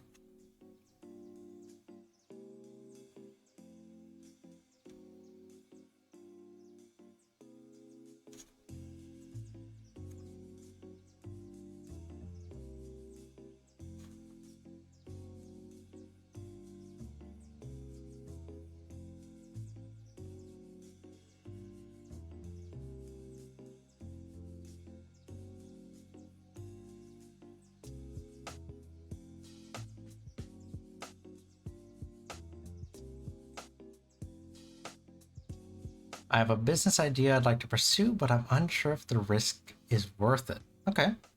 And what deck do you want to use? Oh, my intuition. Okay.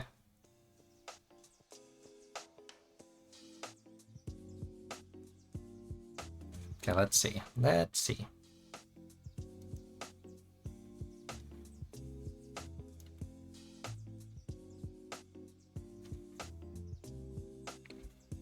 Hold on, give me one more second. I'm going to try to fix the charge of my phone really quick.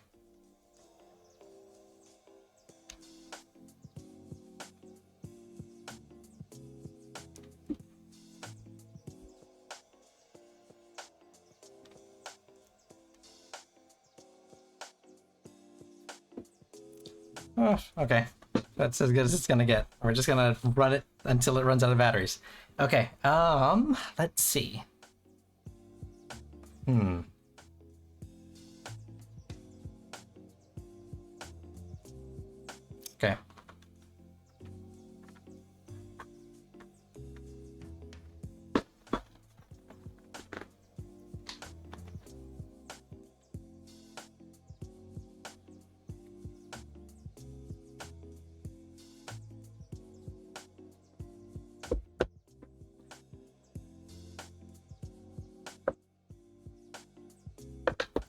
We're gonna have them tell it as it is.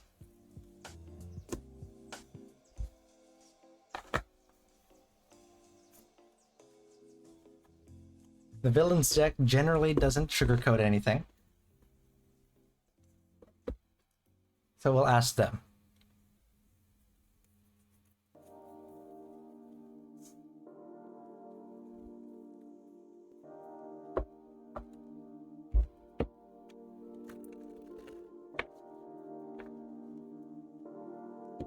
So let's see what they say.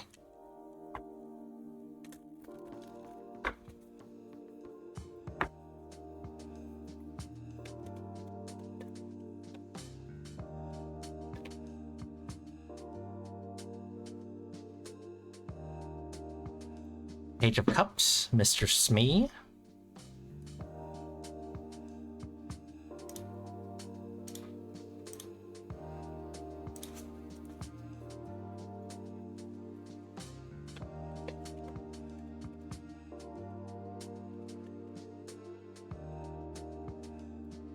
The Page of Coins, the Hyenas.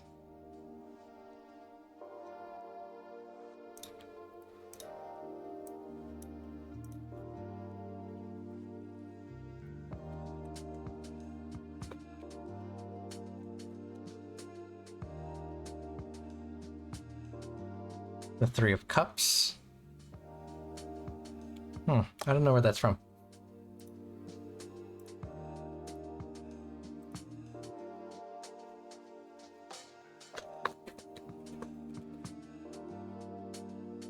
And then the Seven of Cups. Okay.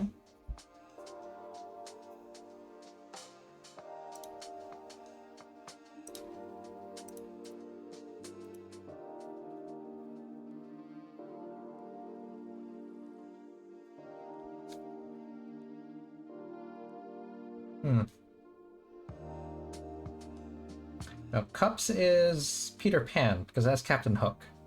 I just don't know why it's that. Interesting. Okay. Okay. So let's see. You have a new business idea, but you're unsure if the risks are worth it.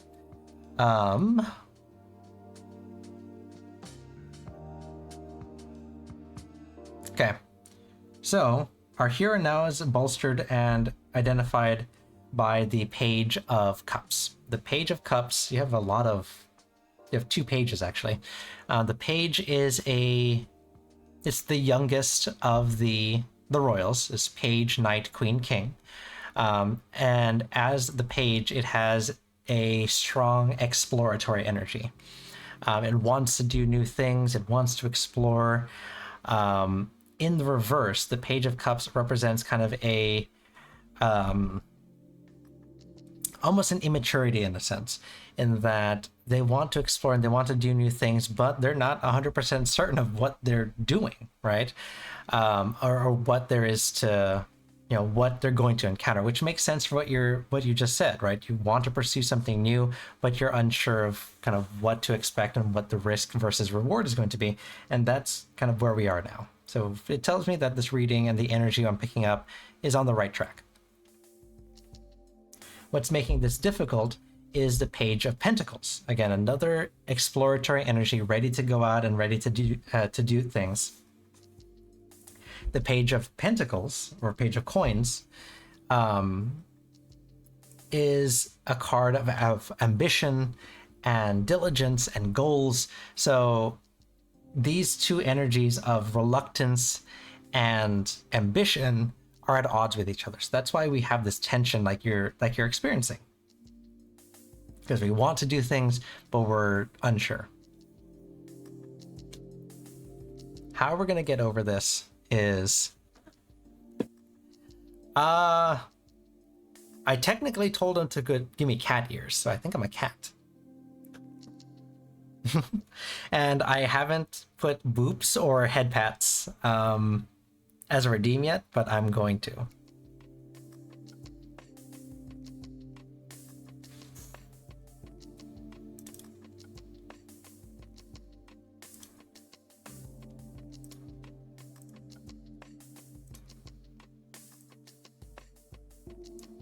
There we go. So how we get over kind of this block here, this tension between the two desires, right? Between the two pages is going to be bolstered by the Three of Cups. And the Three of Cups is a card of community and celebration and friendship. So this tells me that the way that we're going to get over this is by not going alone, right? Not going through this venture by ourselves. The way that we're going to discover the risks and the rewards are through the experiences of others, through this community, the shared experiences of the Three of Cups. The end result is going to be the Seven of Cups, which in the reverse represents reality and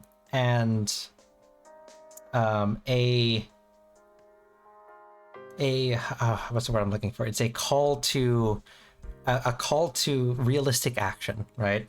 So in the classic Rider-Waite, the Seven of Cups represents, it's shown as someone who's daydreaming, and they can only imagine of the things that are coming their way.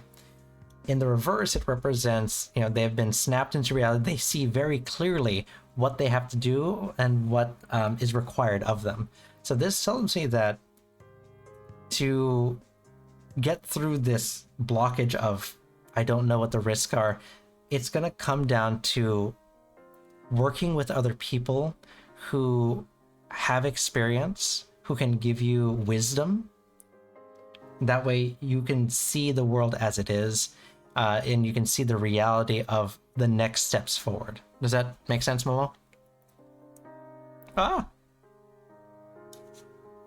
I moved myself.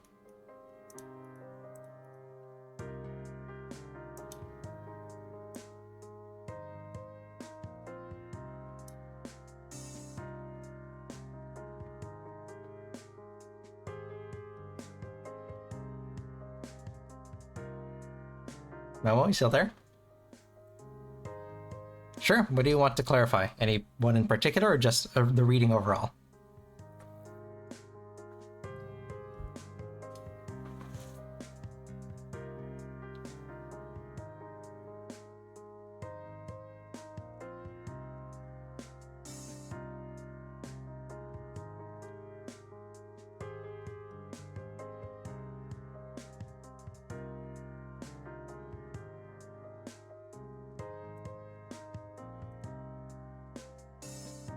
Sure. Okay, let's see.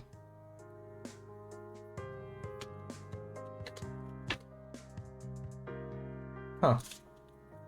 Okay.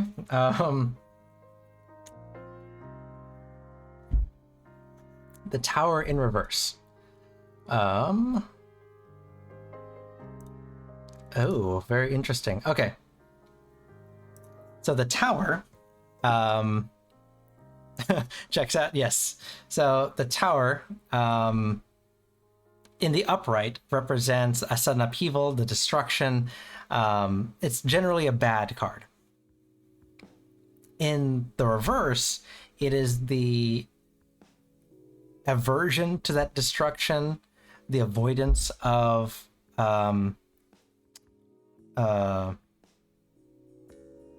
negative outcome.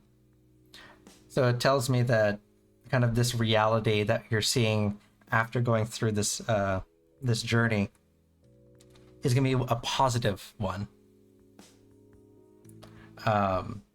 because it's going to show you the path forward to avoid the pitfalls and risks associated with starting this new venture. So you'll be able to avoid total destruction of the tower. Does that give you the clarification you're looking for?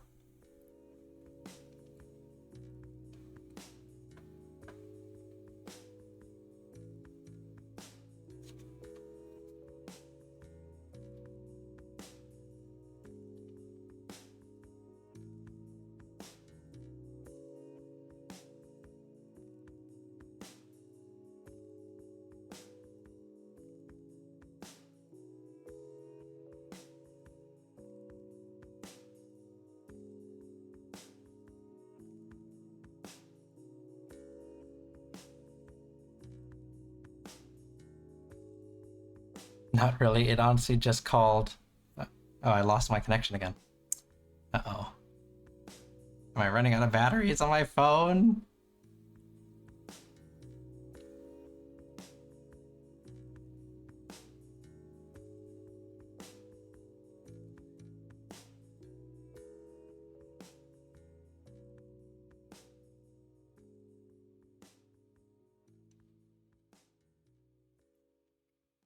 Okay, there we go. Let's try that again. Okay. Not really. It honestly just called me an antisocial recluse, and I gotta give it respect for that. Like I said, the villains deck doesn't really pull any punches, personal or otherwise. But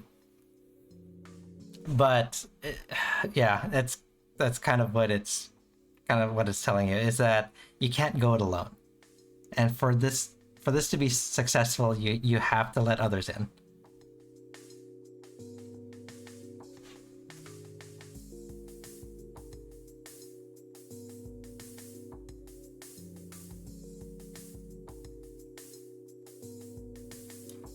Yeah, it didn't give you a direct answer. But it told you how to get your answer. It's it's giving you a learning experience. Essentially, is what it's saying. Because I think, based on my interpretation of it, the most important part of this venture is going to be the connections that you make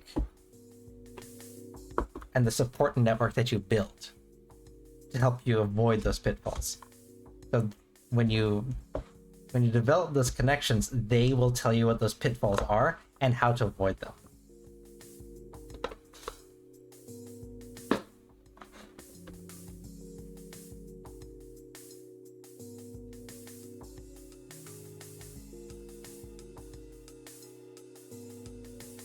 They're about to get a learning experience at a Waffle House parking lot.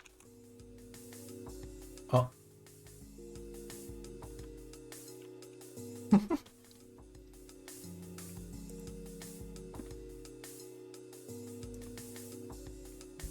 They were saying, make some friends, Momo. Jeez.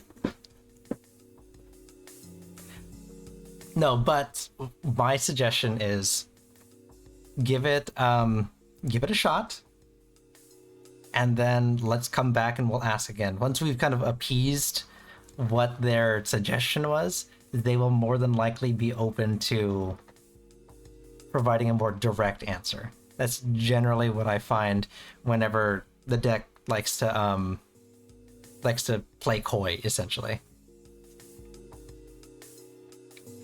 They're saying get better friends, is what they're saying. Expected, you fell asleep. I'm sorry. I didn't mean to bore you. No, I'm just kidding. Expected, you're up, by the way. So you woke up just in time.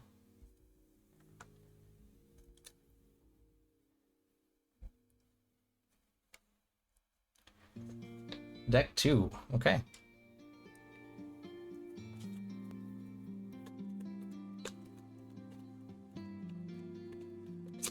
Wait, what am I doing? You haven't asked a question yet. Deck 2, okay. Expected, your question, please. Now I know what they're saying. They want me to be forward. Yes, yeah. And honestly, that's kind of on point with the villains deck. Like I said, they don't pull any punches. They're gonna tell you what you need to do, even if you don't want to hear it.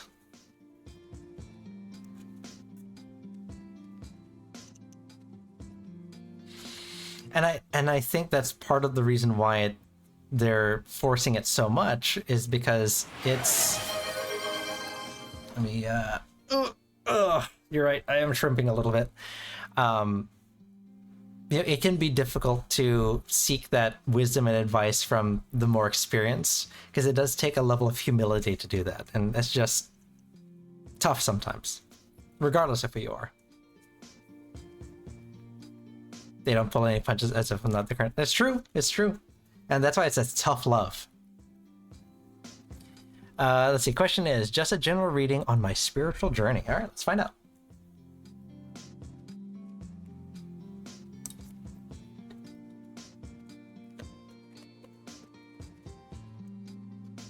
I just worry about, yeah, no, I know. I'm the same way. Like, I want to be able to do everything on my own. Not because I'm arrogant about it, but because I don't want to bother other people. Speaking of which, Ten of Wands.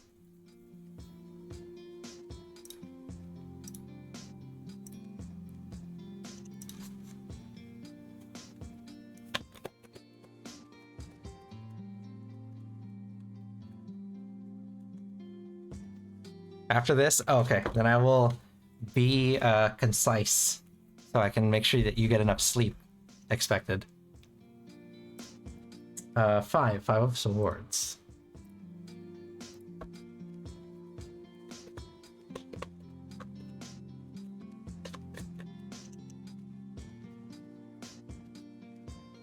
The Hierophant.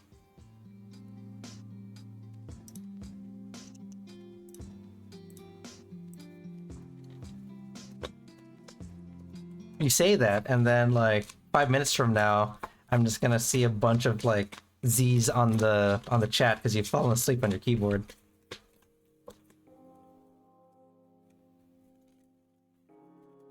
Ten of Cups. Interesting. You've got the opposite of the Hermit. You got the Hierophant this time.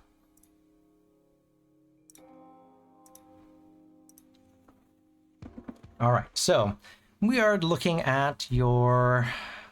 Where's that chat?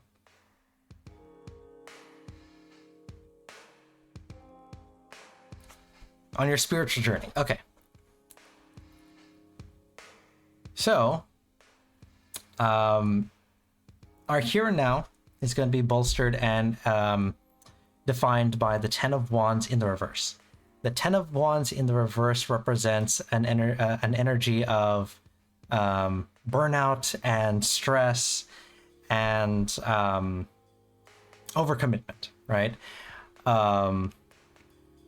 It tells me that we have gotten to a point where we have taken on a lot for the benefit of ourselves, for the benefit of others, but it's starting to take its toll, right?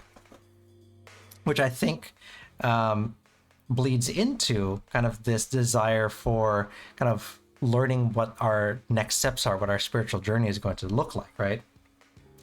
So what is making this difficult is the Five of Swords. This is what's butting up against the Ten of Wands. The Five of Swords in the upright represents a card of how do I explain this? The Five of Swords represents a card of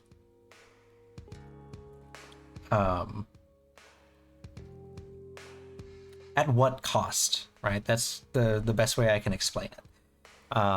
We've gotten to where we are. We've succeeded in whatever that form of success looks like to us, but at what cost? What have we given up? What have we, picked up along the way? Is it too much? We're coming to a juncture in our life where we're starting to doubt and question, have we been doing the right things to get to where we are? How we get over this and how we start progressing into kind of healing and this, kind of what the spiritual journey is going to look like for us is through the Hierophant in the reverse. So the Hierophant is a card of external knowledge and external learning. So whereas the Hermit is one of introspection. The Hierophant tells us that we have to take the learnings and knowledge of the world around us. What are others trying to teach us? What is the universe trying to teach us, right? And in the reverse, it tells us that we have to fully embrace these teachings. The Hierophant in the upright, as you can see here, he has two pupils, and then he is lecturing to those around, and it tells them, it gives off an air of debate and critical thinking, right? In the reverse, it tells us that we have to be ready to embrace change and those lessons and the things that it's trying to teach us at a moment's notice. It's very much a go with the flow kind of energy, but very specific to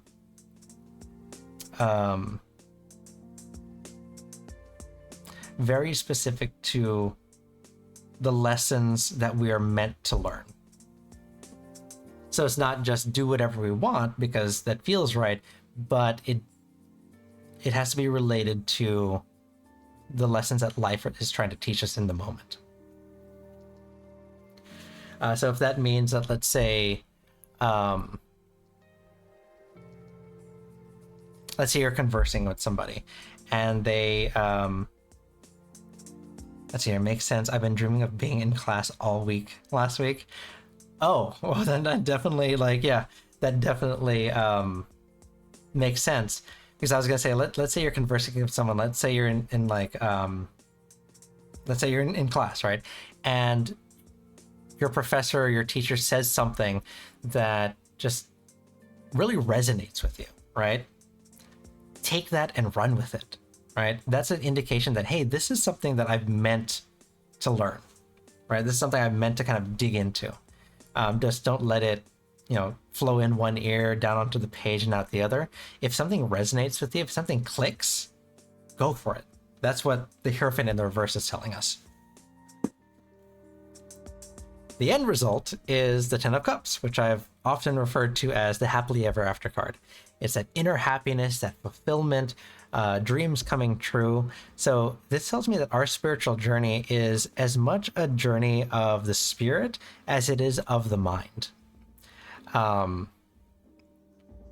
It is a full circle journey that we have to take. The last one I recall on Saturday night, I learned the skill to communicate with animals, which to me I interpret as you have a new skill coming, so you better learn that. Yes, that is exactly what the Hierophant is telling you. The Hierophant is saying you have something new that's going to come, and when it triggers you, when it grasps onto your psyche, run with it. You better learn it. That's exactly what that means. So your dreams are preparing you for kind of what your journey is going to look like. And the end result is going to be here, this happily ever after. So it's going to end in good things. It's going to lead you to a good place. Does this make sense?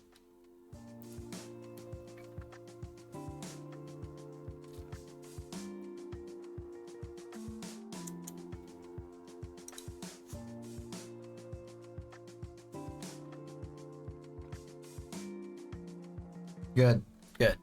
So, your intuition was already on it. It was telling you what you wanted to know, what you needed to know. We just kind of clarified it for you here. So go for it. I've been learning too much in my dreams. No such thing.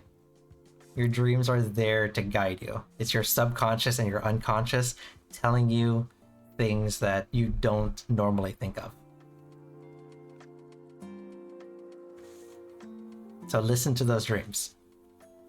Especially now that the Hierophant is here. It's telling you definitely listen to those dreams.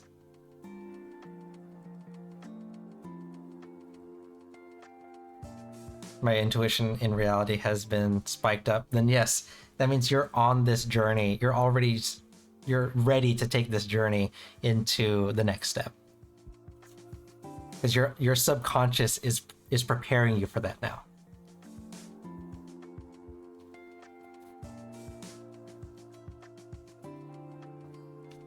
So run with it. You got this, Expected. Get some sleep.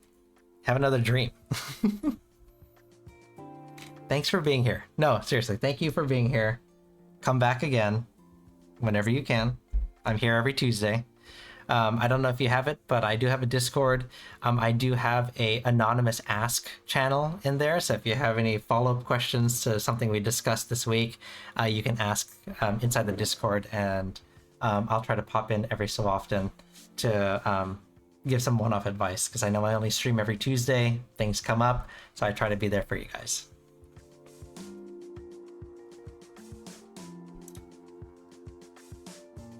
Crypto, you're up again.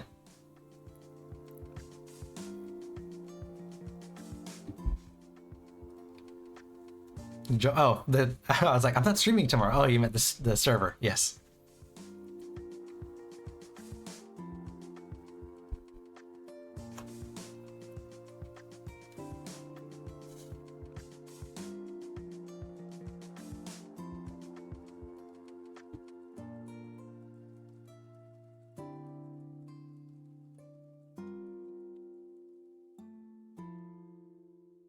You're welcome. No, thanks for stopping in. Thanks for the follow. Thanks for interacting.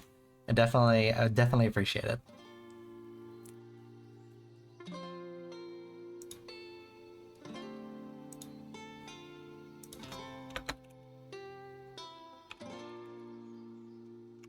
Oh, I have caps locks on. Good night, Expected.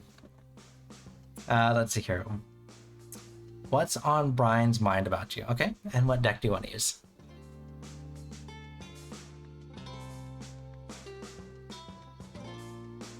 Any signs he's bought me gifts from his vacation? Ooh. Number 2.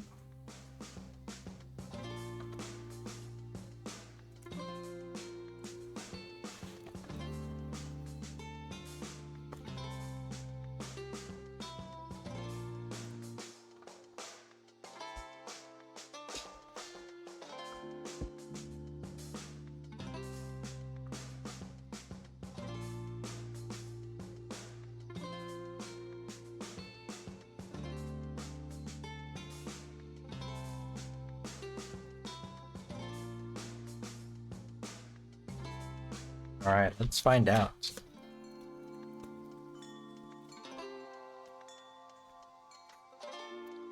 The Chariot. Okay. Powerful energy, very fast energy.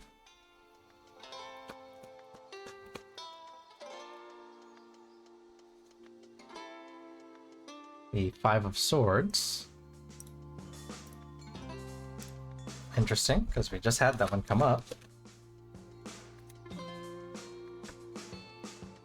Ace of Cups.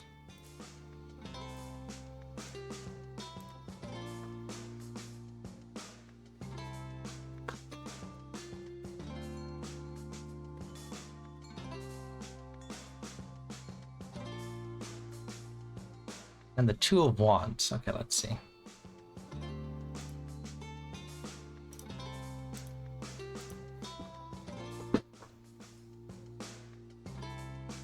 Hope I didn't scare him. He's very Aquarius oriented and likes his freedom. Oh, okay. Well, let's see. Oh, okay. So that makes total sense.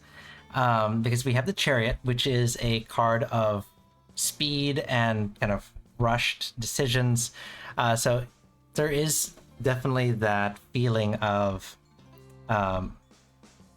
being rushed, right? So just like you're saying, he likes his freedom. There was definitely kind of that pressure to kind of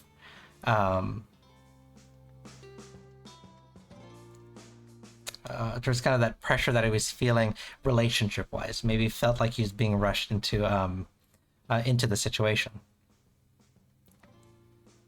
I'm Libra rising, and I enjoy talking to him. It's fun because he can hold a conversation. So yes, so that, to your point, yes, there was definitely kind of that feeling of being pushed into a certain direction. So that's where we are now, right? What's making this difficult is the Five of Swords, which again is that card of kind of at what cost. Ow. The Thick Wizard Show just followed. Oh, a thick wizard. Hello, thank you for following.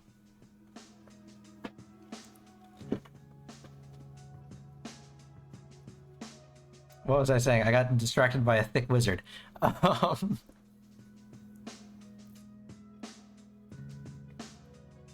So yes, there is a little bit of that trepidation, right? He does feel like he's being pushed and maybe rushed a little bit into the situation, and he has to think of, you know, what is this?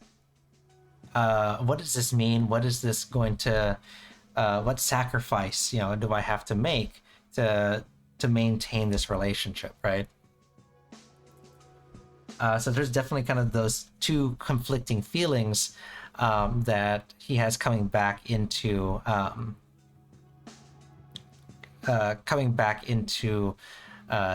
your sphere of existence, right? So coming back from his vacation. The overarching card here, the card that's getting over this, or that's overseeing this, is the Ace of Cups. The Ace of Cups is a card of new emotions, compassion, and happiness. So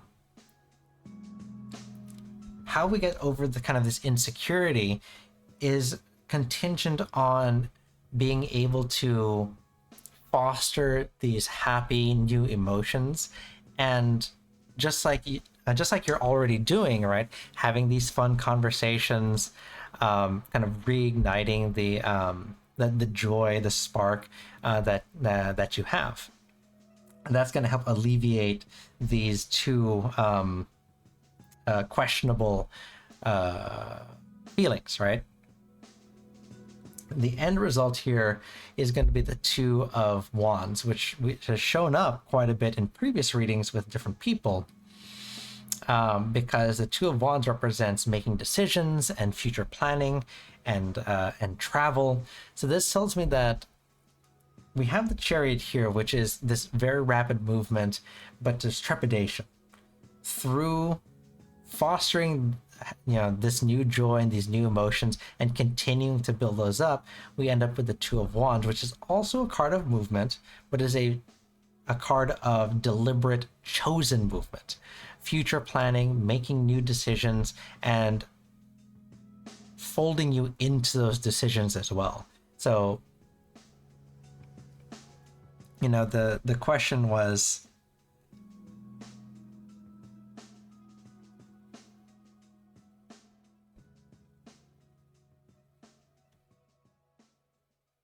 you know, what's on Brian's mind about you, is that there's a bit of trepidation because things are moving a little bit faster than he'd like. He wants to, you know, like you said, he has that kind of Aquarius, that Aquarius energy, but moving the needle as far as emotions go in the positive side is going to be how you want to, how you'll be able to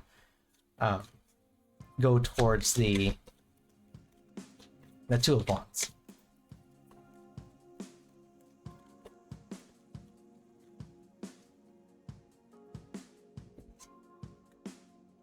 And we're going to ask the two, no, not the two, the six, jeez. The Six of Cups.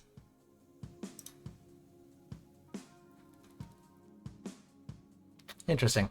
So the Six of Cups is happy memories and simple joys. So it does tell me that, I guess like the secondary question was, you know, did he bring you anything, right?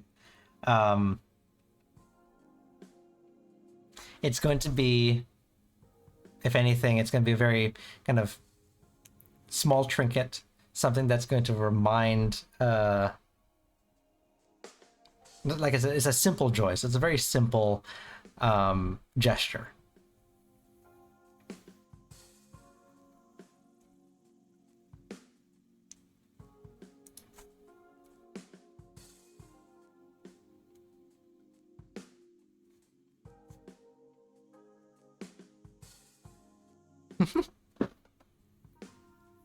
No, it definitely sounds like you're gonna have a lot more positive outcomes with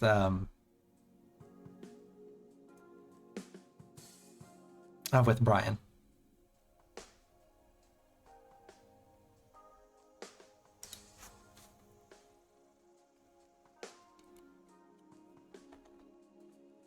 Yeah, so you're gonna. It sounds like you're gonna have fun with this one.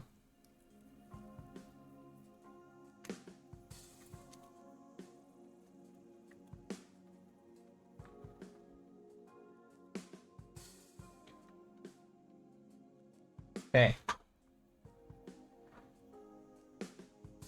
Let me.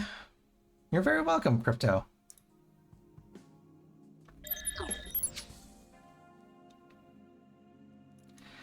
I don't know yet. Maybe sometime soon.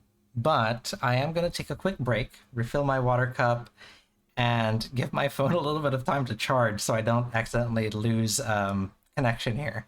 So I'll be right back, and then we're going to do a little bit more tarot if anyone's interested, and then we'll probably call it a night. So I'll be right back in just a few minutes.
The Thick Wizard Show just subscribed.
All right, hello, we're back.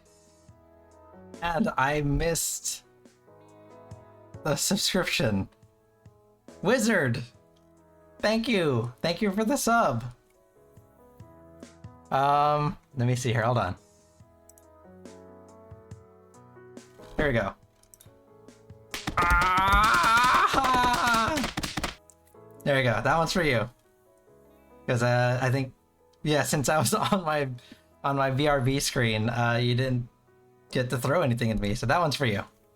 But thank you for the sub, I appreciate it. So I was able to get some more charge in my phone, not as much as I'd like. I realized that now my phone uses more battery than it charges when I'm streaming. So I have to make sure I charge it next time. Alright, let's get back into it. Oh. There we go. Alright. Crypto, I see you're back in the queue.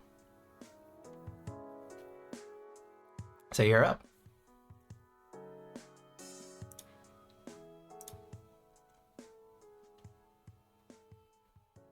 Steven. Alright. Let's see.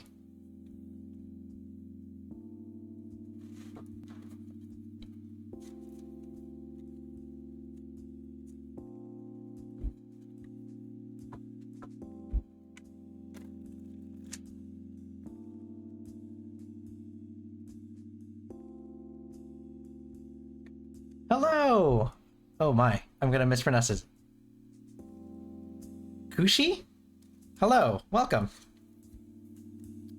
Wizard! Thank you for joining, and I don't know if you caught me before, but thank you for the sub, I appreciate it. I threw some stuff at me. At myself.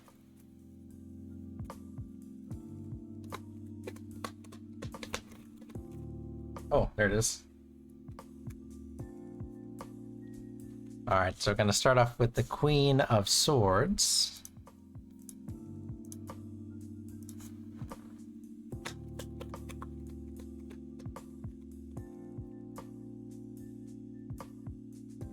Then we have the...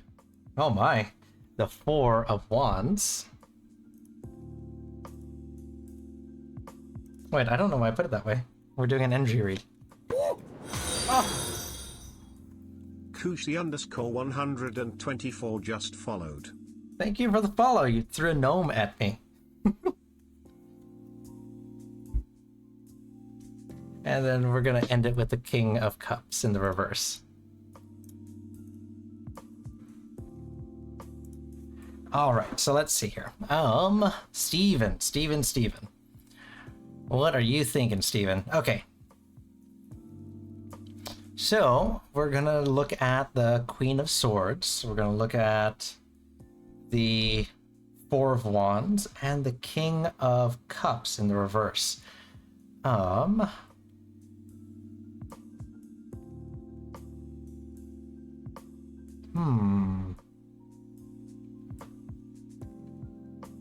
Okay.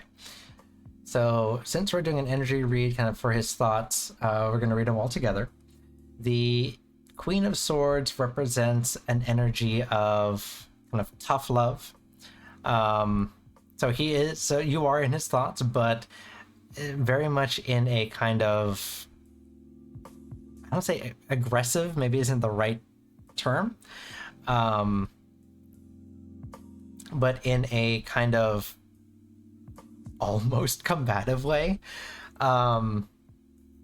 But that is tempered by the Four of Wands.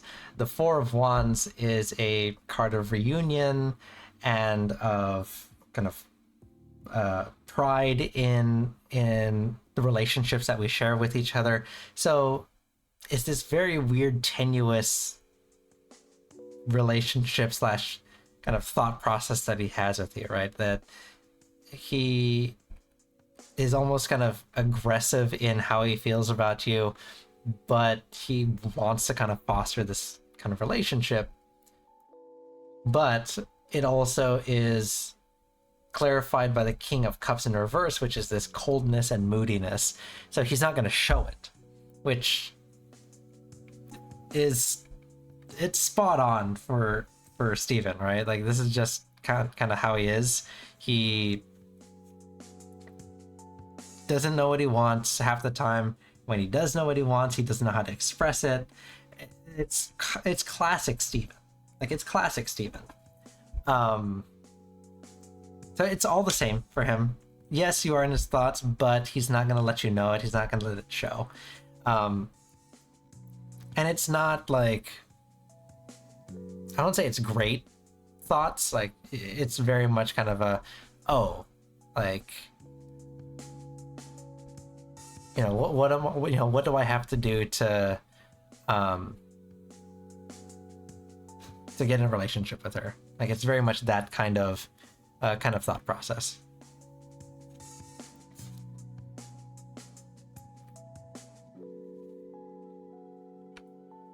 Put my jacket back on.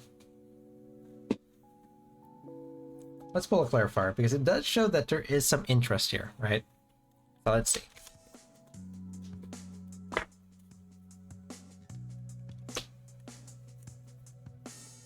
Ten of Wands. That's a weird clarifier.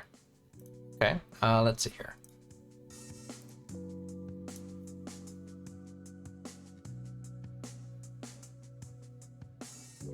Interesting. Okay. The answer is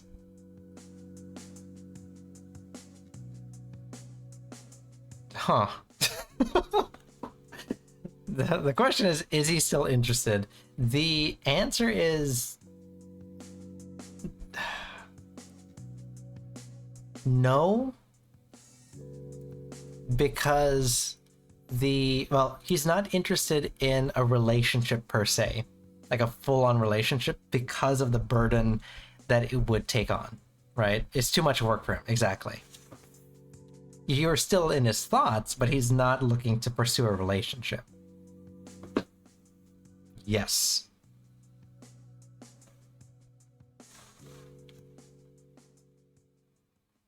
Yeah, he doesn't want to commit to that relationship. That's what we're getting at here. So leave Steven behind. Don't worry about him. Brian is where it's at. Talk about those aliens.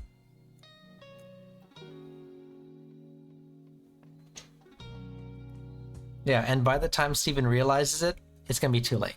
So again, like I said, have fun with that one. Brian seems like a way better fit for you. Like, carry you physically? Or like emotionally?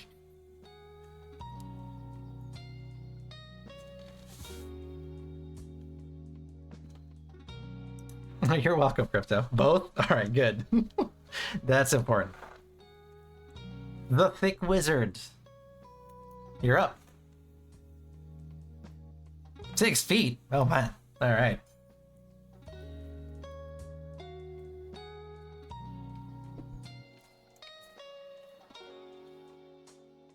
That's a good size, 6 feet. Don't take that out of context. I don't know how you could take that out of context. 6 feet. Hello, hello, hello. So, I take it you know how the readings work, but if you want me to explain, let me know. But you get your choice. 3 decks, 1 question, or 2, you know. I play fast and loose with the number of questions.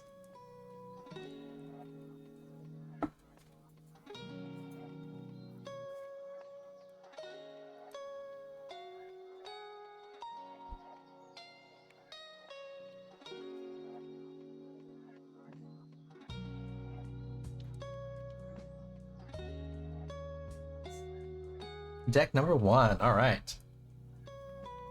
And I'll start shuffling those up, and you can ask as much or as little as you want.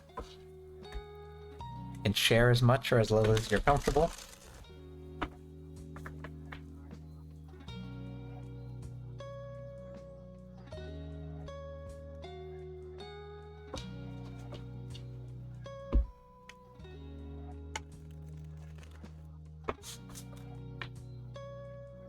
How does the rest of my month look? All right, let's see.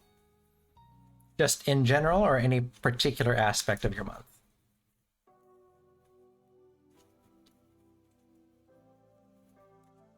In general? Okay.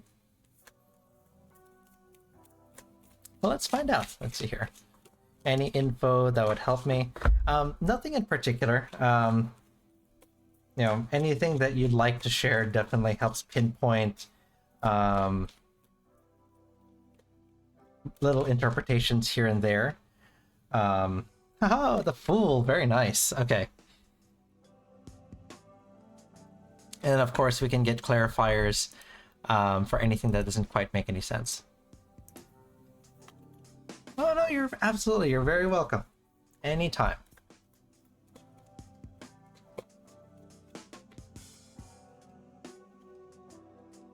The king, yeah, King of Pentacles.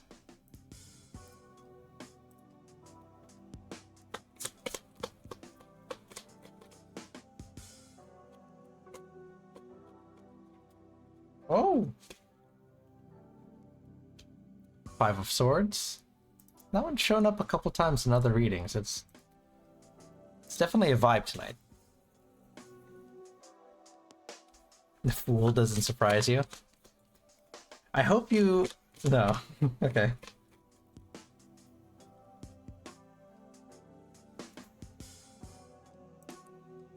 I don't know what I was gonna say. I just started speaking.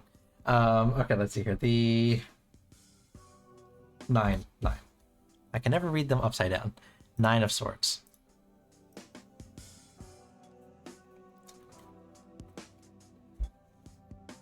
Okay, so you're familiar. I was about to say, like, the Fool is almost a misnomer. Like, it doesn't necessarily mean you're the fool, but so yes, absolutely. So for our upcoming month, our here and now, kind of our starting off point, is going to be bolstered and defined by the Fool, which, like you said, is new adventures, new beginnings, and kind of this innocent spirit of kind of what's out there. So it means that we are going to be ready to take on kind of whatever life throws at us, right? We're ready for that next step. What's crossing us is going to be the King of Pentacles. And the King of Pentacles in the reverse is a card of corruption and greed and overindulgence. So, you know, just like it shows here, the King of Pentacles in this deck is, you know, opulent and surrounded by wealth and prosperity, and he has earned every last bit of that wealth. But in the reverse, it becomes the excess of that, right? Too much. It becomes greed and indulgence and doing whatever it takes to maintain kind of this level of wealth, right? So it serves as kind of a warning. So we are ready to kind of progress forward. We have this, you know, innocence, this doe-eyed bravado to go into the next step. It serves as this warning that what's going to stop us from progressing forward is there's going to be a energy of indulgence and greed, and that may come from an outside force. in that the opportunities that are presented to us may have an underlying energy of greed. So they are giving you this opportunity so that they can kind of feast off of your success. So that's definitely something that you'll have to keep an eye out for. I also just noticed my entire thing is crooked. There we go. That's something that you'll have to keep an eye out for, is that there may not be the greatest of intentions behind these new steps that we're taking. How we kind of get over this is going to be the 5 of I will need to keep myself and close ones ethics in check. Yes, that's exactly it. Because through with new ventures comes new opportunities, and becomes easy to kind of fall into this trap of like, oh, I want more, versus doing it for the love of the adventure, right? For the pursuit of something new. How we kind of get over this pitfall is the 5 of Swords. And the 5 of Swords in the upright represents a card of how do I explain this? It's a card of betrayal. How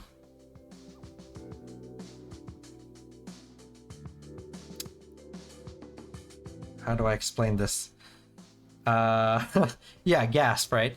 So just like you mentioned, you have to keep yourself and those that are close, ethics in check. There's going to be someone who just isn't going to maintain that, unfortunately. And you have to be okay with cutting them out. That's the only way we're going to get through this. So just like it shows here, right? The person in the card has made a tough decision. They're not happy about it, but they've made a tough decision. They have the 3 swords here, the 3 good swords, and then they're leaving behind the 2 broken swords, right? So you have to be okay with cutting out those that are broken, so that you can move forward with those that are right. The end result here is going to be the 9 of Swords. And the 9 of Swords, usually in the upright, is anxiety and trauma. In the reverse, it's kind of the opposite of that. It is hope and recovery and recuperation. So that means through kind of this trial that we have here, right? We're going on a new adventure. We're doing something new. We're exposing ourselves to vulnerabilities. Right? We're being vulnerable. And we're keeping everyone in check. We're cutting out the things that, or the people that don't mesh with our ethics. After we go through all that, we can now take this next step into recovering and growth and hope, so then we can get back on track. So we're in for kind of a ride, like you said, of new adventures, but we're also going to be tested, but we're also going to be able to recover and recoup from that trial. Does that make sense? So you're in for a month. Like the rest of your month is going to be very, very interesting.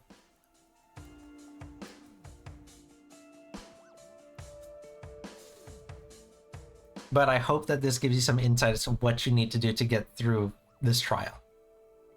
Okay, so make some good decisions.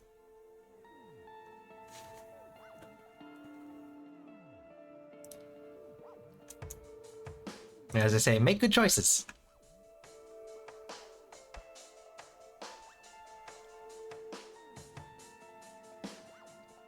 You're very welcome. Thank you for stopping by, and thanks for the sub. I appreciate it. Come back anytime. Anytime.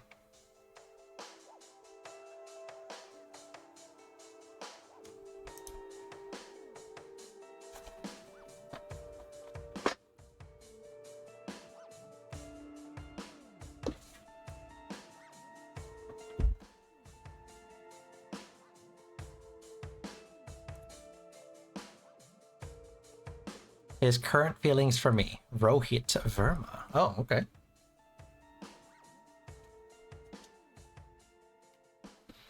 And do you have a particular deck that you want to use?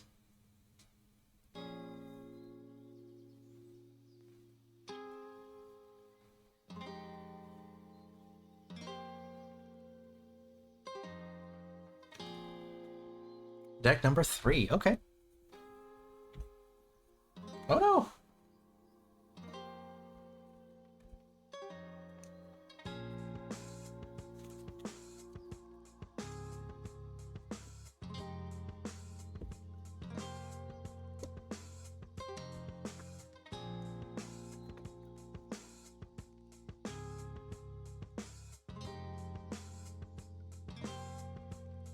All right.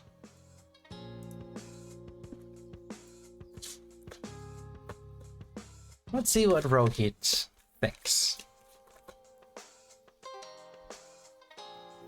5 of 5? 7. Jeez.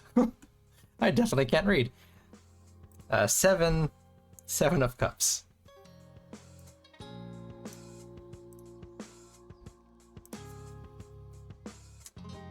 When will he confess his feelings and communicate with me? He felt guilty for his rude behavior towards me. Is he missing me and thinking about me as I am? Does he love me? Oh my. Okay, so let's see. There's a lot going on here, so let's go ahead and get a pretty good reading in here for you. 3 of Wands.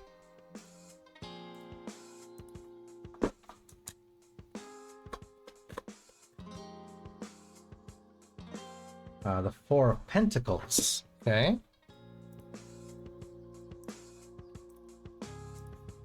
And one more card. Let's see.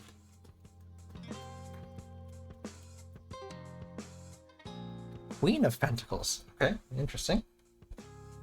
So let's see here. Okay, let me reread the chat here. Let me make sure I have everything. Let's see here. When will he confess his feelings and communicate with me? He felt guilty for his rude behavior towards me. Is he missing me and thinking about me? Does he love me? Okay, so let's see. There's a lot going on. I might have to pull a few clarifiers, but let's see.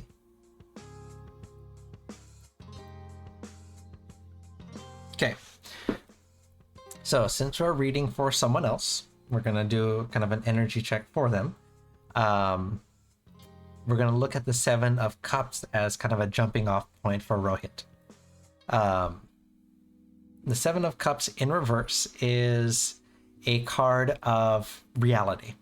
I think I mentioned this before, but the 7 of Cups, when you read it upright, it kind of represents kind of maybe daydreaming or having your head in the clouds. It's just like it shows here, they're just kind of lazing about and dreaming about what might come.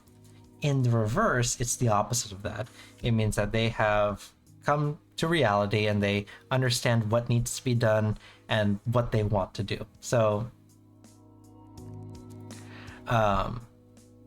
it tells me that in relation to you, right, when he thinks about you and the relationship that you two have, it's not a lofty, oh, you know, what if this or what if I do this? It's very much a I know what I have to do sense that I'm getting from the 7 of Cups, especially because it's cups. The cups are the cards or the suit of emotion. So this tells me that this is in relation to this relationship, related to this relationship. He knows what he has to do very clearly. What is making this difficult?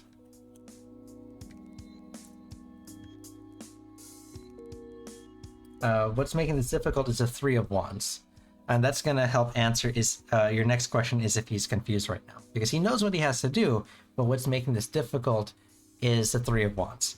And the 3 of Wands represents kind of freedom and motivation and kind of a look to things to come, right? So the answer is he is conflicted. Not necessarily confused per se, because that means he doesn't know what he wants, but he is conflicted as to what he wants, right? He knows what he has to do. He knows what he wants to do when it comes to when it comes to you, but it is this fear of losing freedom that is stopping him from moving forward. So what has stopped him from expressing his feelings is that there's that fear of commitment, which is classic for any relationship, right? Kind of cliche almost, but there's definitely that fear of losing that freedom that he has, that he's accustomed to. So it's, yeah, like I said, it's not necessarily confusion, but it's definitely this fear of change and fear of losing his autonomy and freedom. Canadian Nut, hello, how are you? I'm doing good, thank you. Long time no see. Where were we? Kushi, yes. Okay, so we have these two things that are at odds. He knows what he has to do. He has very clearly in his mind what he wants to do to progress this relationship with you, but he's afraid of the commitment and that comes with it. Now, how we get over kind of this hump here is going to be through the Four of Pentacles. The Four of Pentacles in the reverse is advice to help get through this, right? And the Four of Pentacles in the reverse represents a sense of recklessness, a sense of greed. Greed in that, how do I explain this? He has to be okay. He has to know that it's okay to be able to express himself and continue to do the things that he wants, right?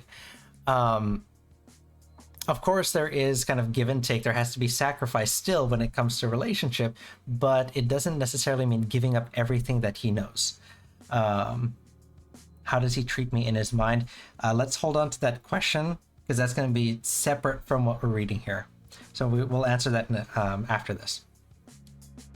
But this fear of commitment is tempered by knowing that he can be a little bit selfish, right? He still is able to do a lot of the things that he used to, right?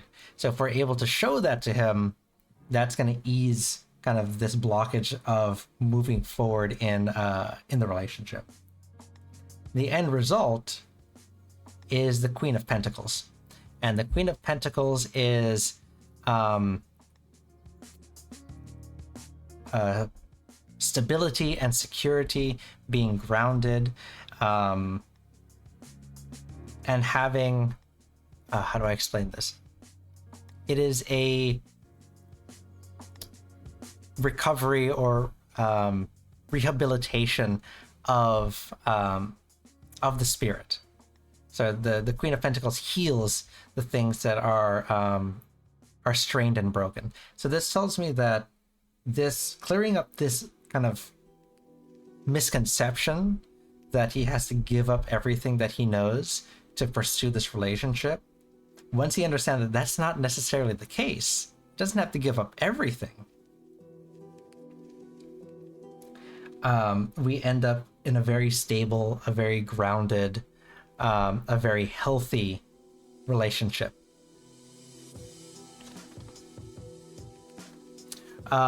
His spirit, yes. So when I mentioned the spirit, I talk about it in a sense of kind of his the thing that drives him, right? So let's see here. We have two questions that have come up. How does he treat you in his mind? And then when will he confess his feelings? So let's answer the first one.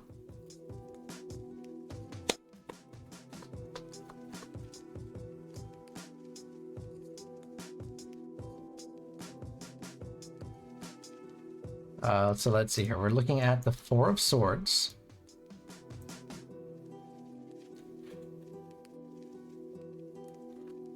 And I'm going to pull another clarifier for it.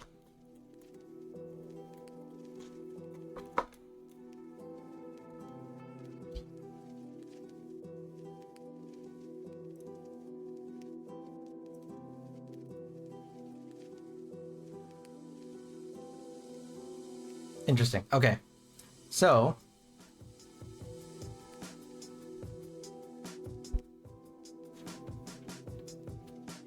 how does he treat me in his mind? So we are...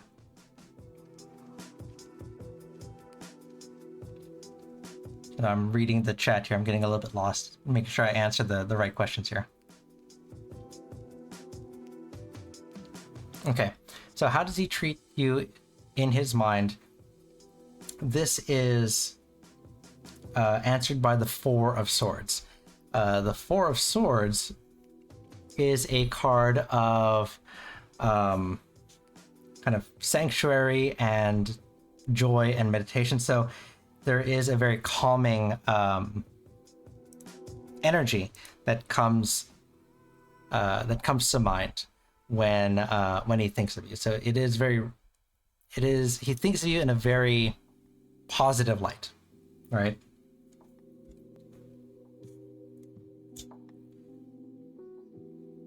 When will he confess his feelings? That one is going to be the second one here, which is the Ace of Wands. And the Ace of Wands is a card of new beginning. So this tells me that this is going to be new beginning. So this is towards the beginning, the beginning of the new month. So it's going to be a little while.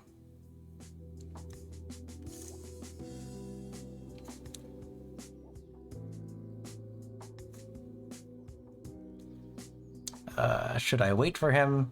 Is he missing me and thinking about me as I am? Is he dreaming of me? All right, so let's see here.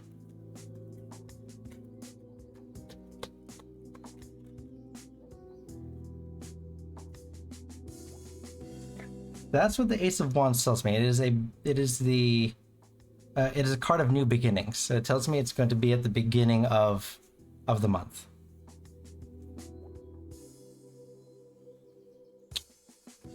What was the next question?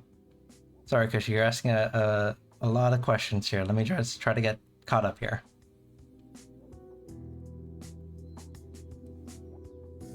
Should I wait for him? Knight of Cups.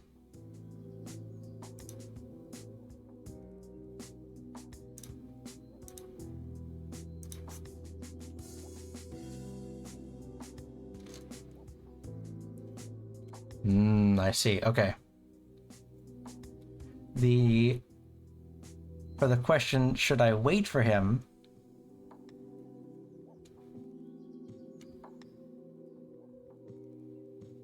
Okay. And then, is he dreaming of me? Okay, so the Knight of Cups in the reverse represents moodiness and heartbreak. So it tells me that if you just wait passively for him, it's going to end poorly, right? So there does have to be some... you do have to be a driving force to help push all of this forward. He is conflicted, as you can see here. Just there's a lot of conflict that is going on with him. He does think of you fondly, and he's ready to make, to move on to the next step. But we do have to put in some effort to make sure that these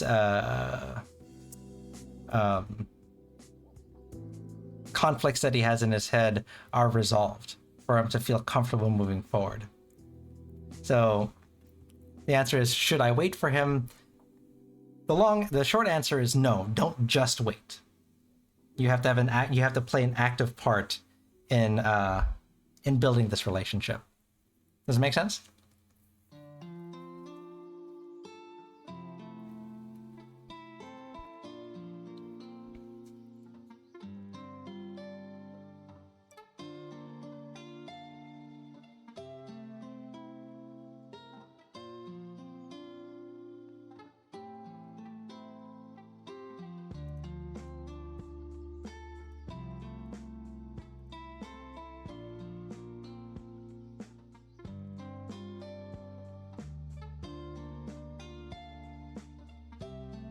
Well, that's going to be an interesting one, because I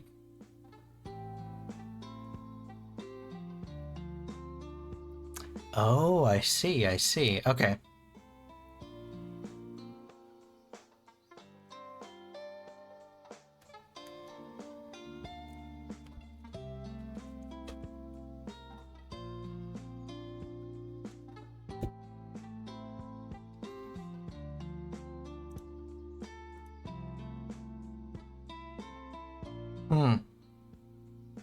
I see. Okay. So I pulled the bottom card to help us give the final answer, right? The last card in the deck. The Page of Swords. The Page of Swords is a card of bluntness, right? So this tells me that it is the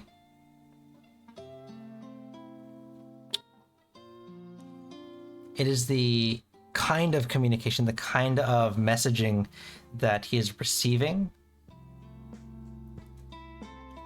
that is frustrating to him, right?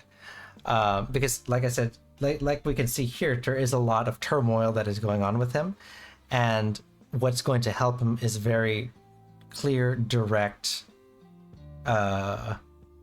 communication. Something that isn't confusing, something that's going to give him a very clear direction as to what you want from him and what he needs to do. That way it's no longer confusing.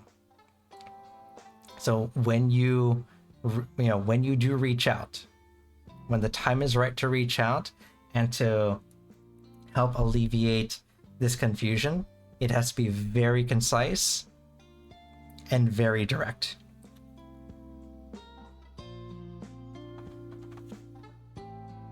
That way we can avoid any additional confusion.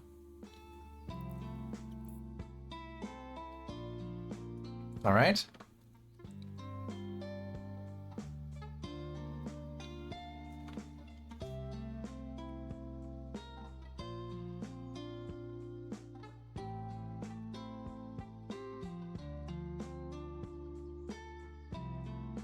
When will I text him so I can get a positive response from his side? Well, let's see. Oh!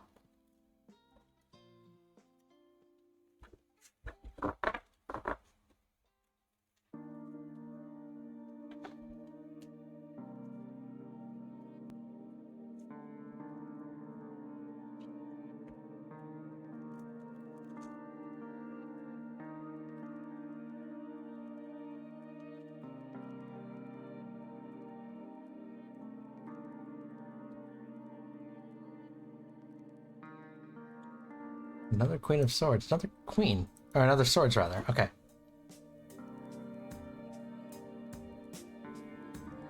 Ah, I see. Okay.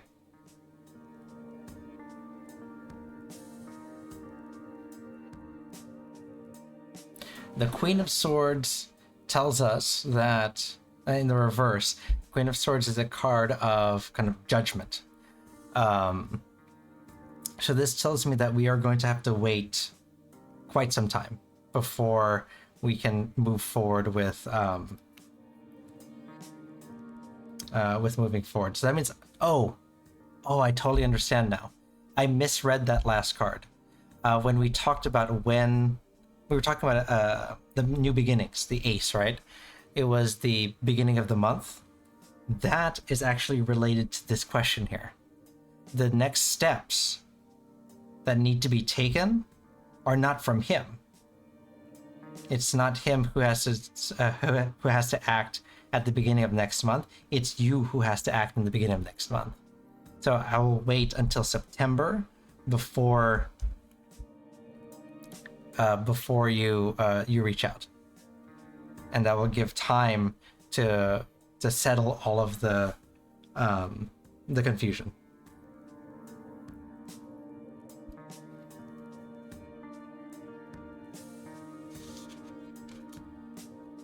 Okay.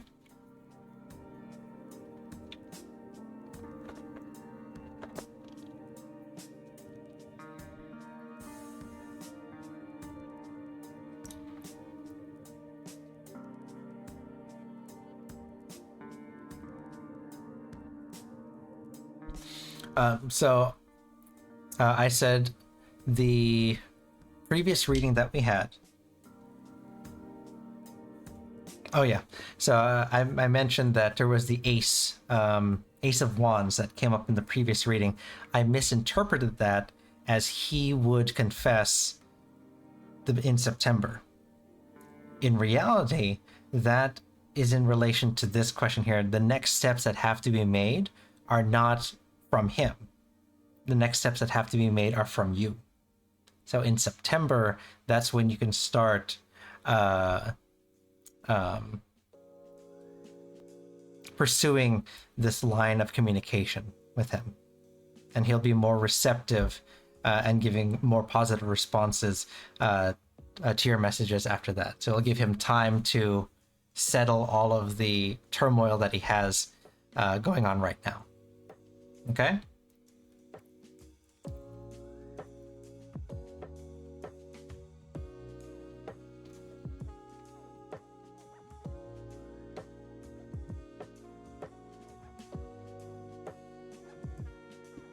Yeah, so I would say give it until next month before you start having any serious text conversations about what we discussed. You're gonna have to give it time. That's what that ace was. The September was actually for you. Okay?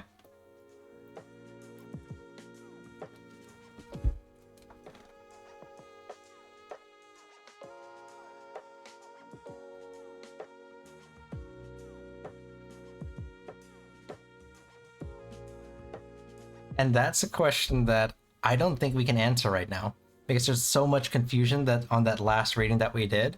I don't think we can ask it right now because even he doesn't know 100% right now. There's too much confusion.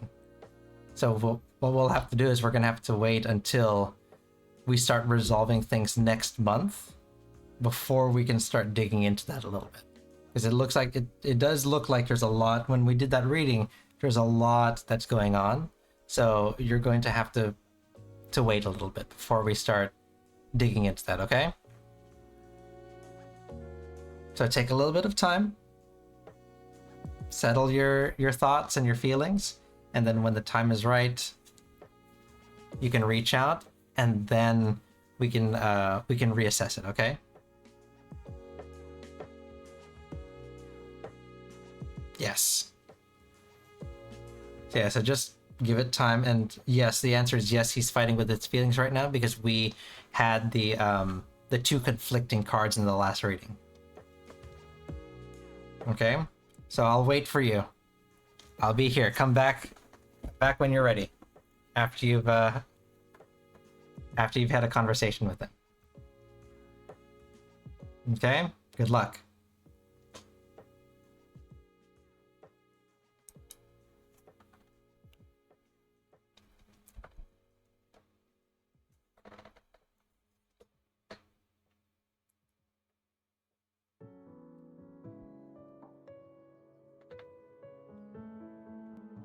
You're welcome. I know there's a lot going on, and sometimes it can be hard to wait even longer, but that's what we have to do. Thank you.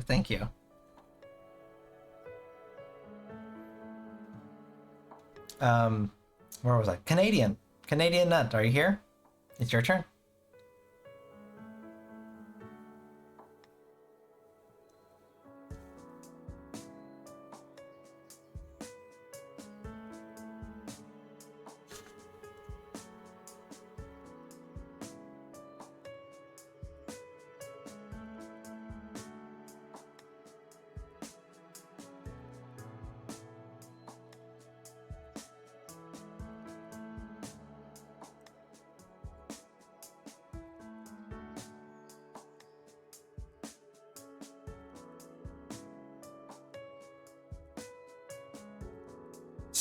Slimer was taken.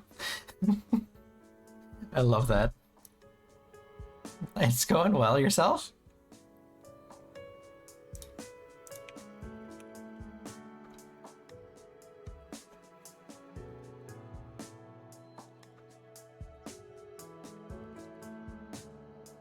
Dealer's choice. All right, let's see. Let's do Brit's third eye. It's been a little while.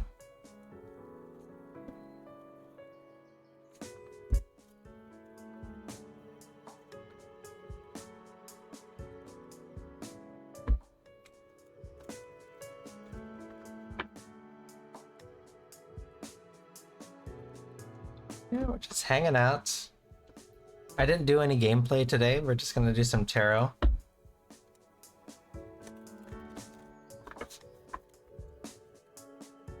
I couldn't find a game that I really wanted to play, so we're just hanging out with all of you and reading some energies. We're gonna do a general read. Why? My favorite Canadian nut. Five of Pentacles.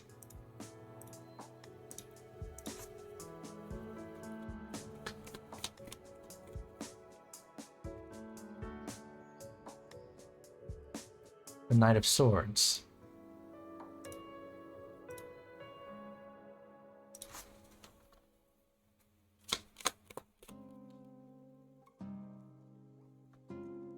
Death.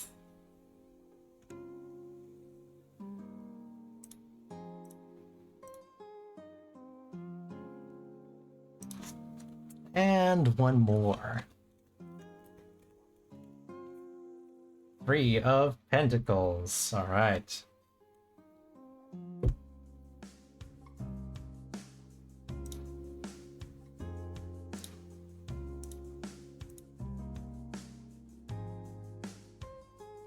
All right, so general read. So let's take a look. The Five of Pentacles is going to represent our here and now, and that that represents a energy of recovery and improvement. So definitely, we're on the up and up. We're finding ourselves in a better place, and because of that better place, or because of that. Oh, and wow, sorry, I lost my train of thought. Because of that, we are ready to kind of move on to kind of whatever the next step is. What's blocking our path from kind of taking that next step is the Knight of Swords. And the Knight of Swords is a card of kind of directionless energy. So it means that part of us is ready to take the next step, but we don't know exactly where that next step is or kind of what that next step is going to bring us. So just, again, kind of this fear of the unknown, but maybe even a little bit more of that fear of the unknown. We're just kind of directionless. We don't know what we want to do. We have a little bit of that lost energy, right?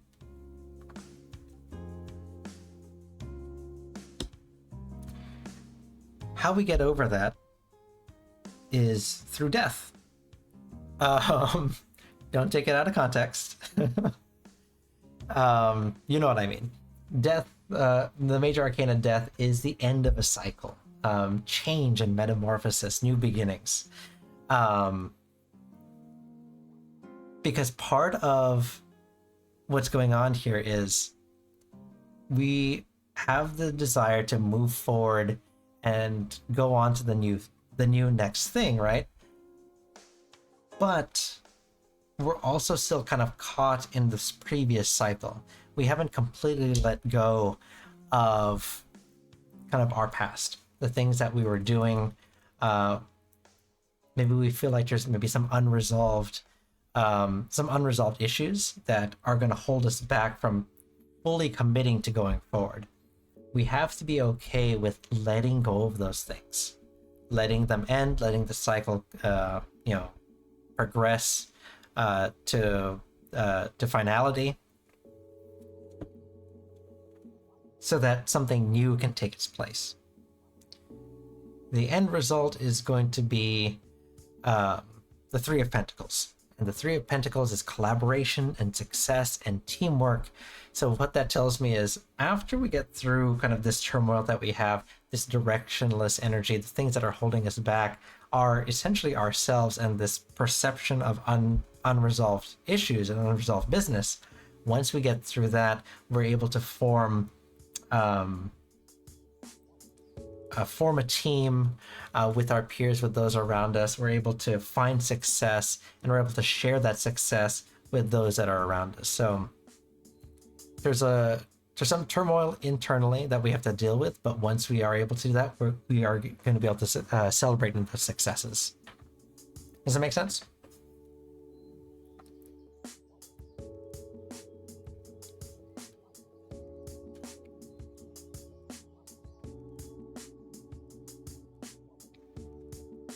Good. Okay, I'm glad. So I hope this gives you some insights to kind of what you have to do. There's a lot of introspection that's going to have to happen here, so you can find out kind of what is holding you back. Okay? Best of luck. Oh! Wizard! Thank you! You, donated a funny number.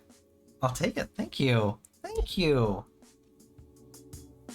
I just noticed that it doesn't have a thing. Let me do this. Ah! Stop. No. Okay. I'll use that as a redeem for that. Thank you. You didn't have to do that. I appreciate it. Thank you so much.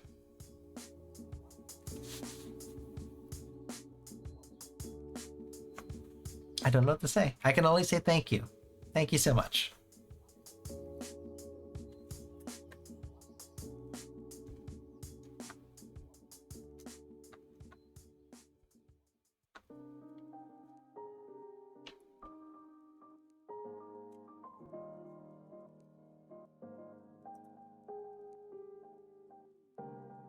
Crypto, you're up. You too. Have a good night. And thank you for stopping by. Thank you for everything.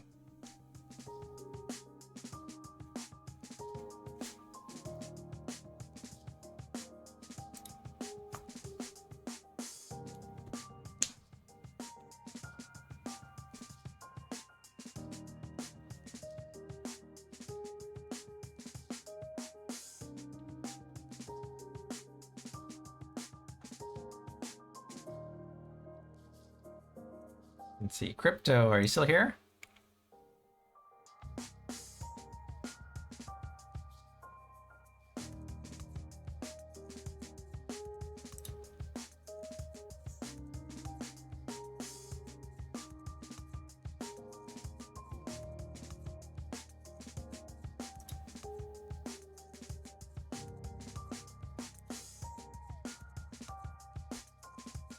I'll give her a little bit longer. Sometimes she bounces around between channels.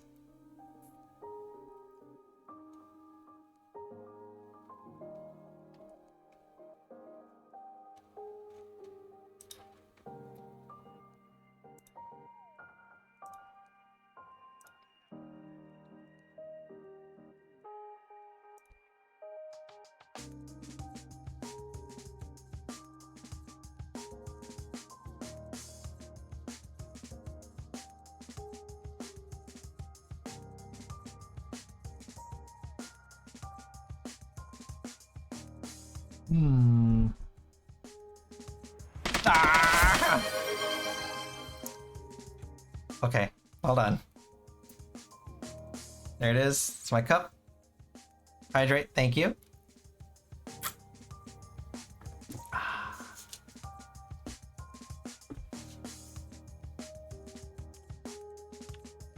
Oops, nope. There we go. Let's switch my ears. Go back to human ears. Okay, so what we'll do is let's switch things up just a little bit.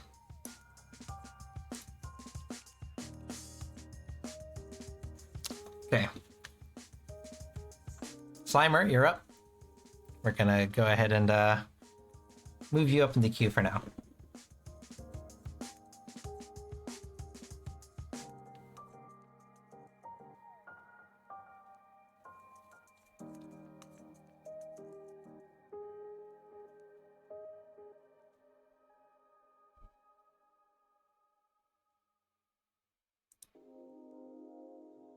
Deck 1, okay.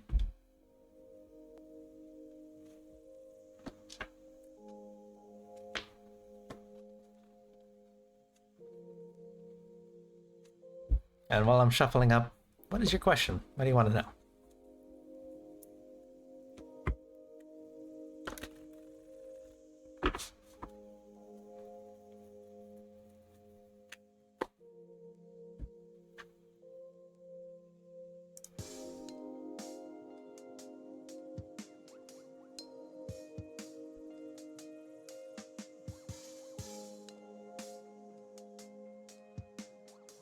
General? Okay.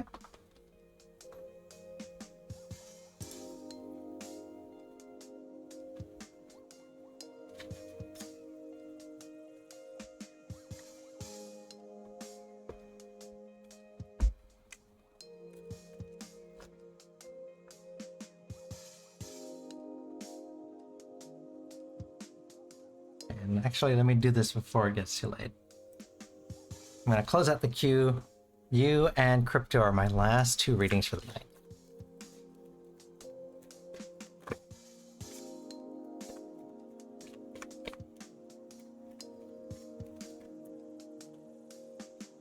Okay. So we're going to start off strong with the Devil. In reverse. Okay. And let's see what the next card is.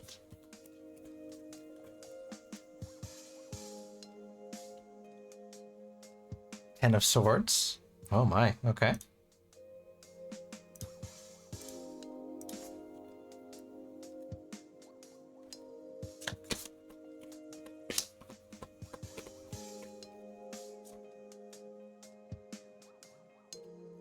Eight of Pentacles.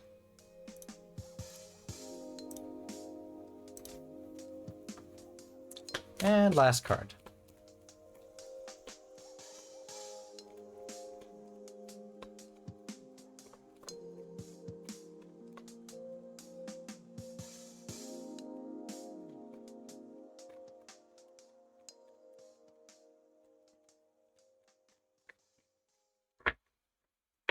Nothing. All right, one more. Here we go.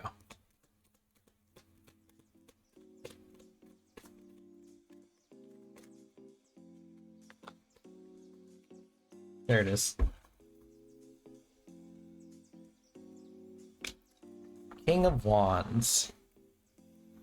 Let me turn off that too. There we go.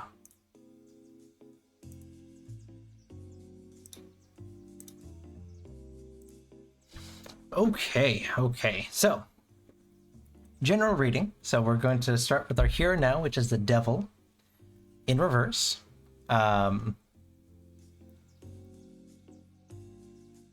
The Devil in the reverse. Well, actually, explain. The Devil in the upright, the way I'd like to explain it generally is it's the promise that binds you. It is a force that drives you continually forward, making you continue to strive, almost like an addiction, right? You what's the next thing? What's the next thing I can do? What do I have to do? What? Next. That's what the Devil does, right? It's the promise that binds you. You've committed to doing something and it is going to consume you. In the reverse, it is freedom from that, from being bound, right?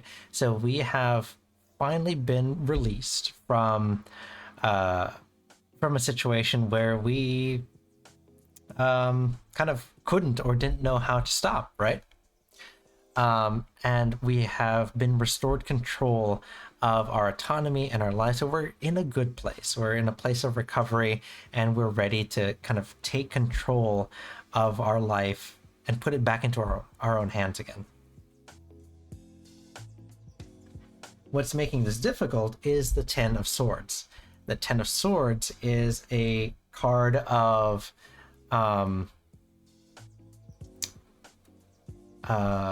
bitterness and betrayal. So that tells me that as we move forward, right? So in our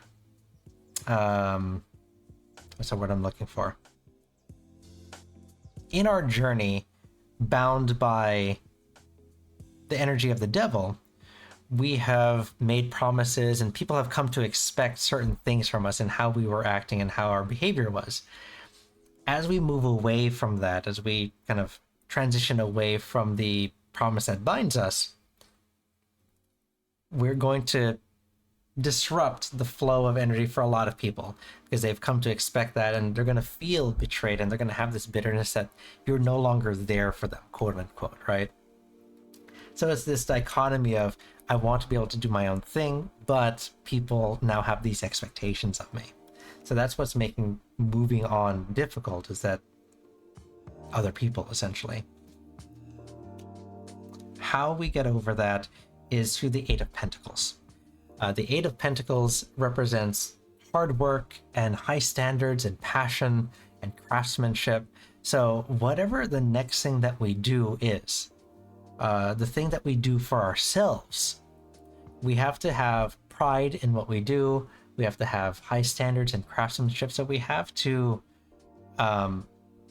essentially, we don't have to half-ass anything for whatever the next thing we do is. Because we're no longer doing it because we have to, i.e. the Devil card. We're doing it because we want to. We're doing it for us. And that is going to quiet all of the voices outside that say, oh, but you used to do this, or hey, I expect you to do this. I'm doing this for me. And that's going to quiet those voices. The end result is the King of Wands in the reverse. And the King of Wands in the reverse represents a energy of volatility, kind of bouncing around here and there, doesn't quite stay put. And the Wands is apropos because it is the card of spirit and passions, the things that make our spirit soar. So if we're going to find ourselves bouncing between several different things that we find, entertaining, amusing, hobbies that we want to pursue, we're going to bounce between a lot of them, and we're going to be able to find joy in those because we have the freedom from the Devil card. We're in a new place in our life. We're in a good place in our life, and we want to explore everything that life has to offer, and that's going to be okay. You just have to remember that when you do those things, do it wholeheartedly, because now you have the opportunity to. Don't take it for granted. Does that make sense?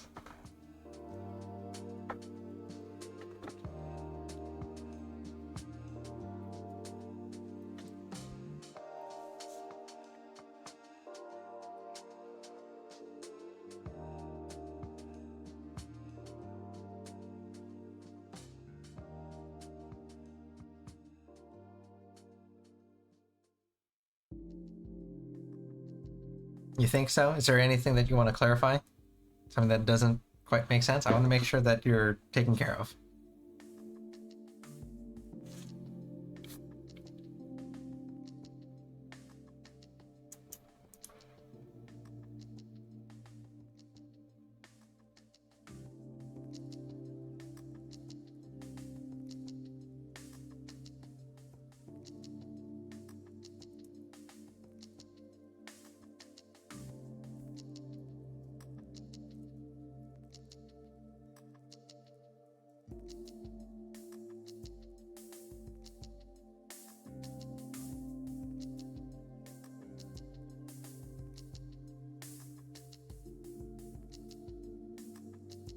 No? Okay.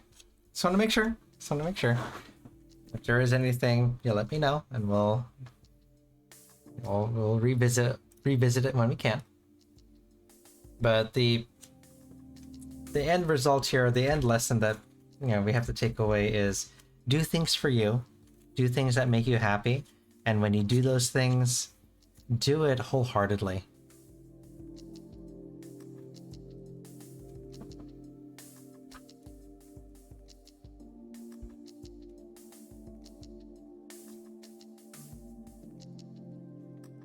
But thank you for letting me read for you. I appreciate it. Thanks for stopping by.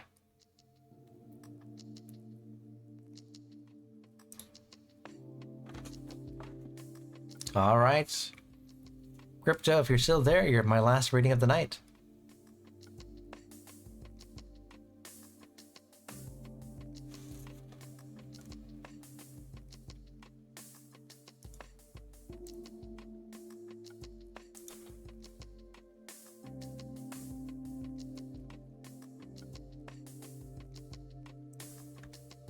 We'll give her a little bit of time.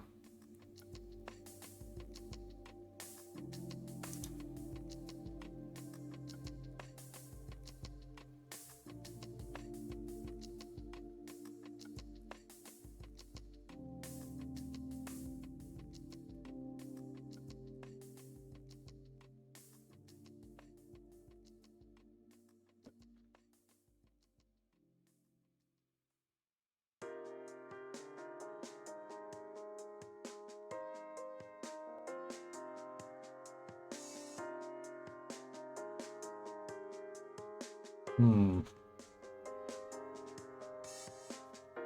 I think she might be elsewhere.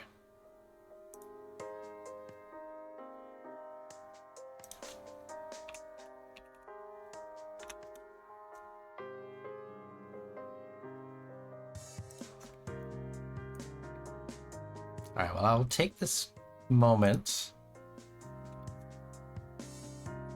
to look for a raid target since we're going to be wrapping up a little bit here.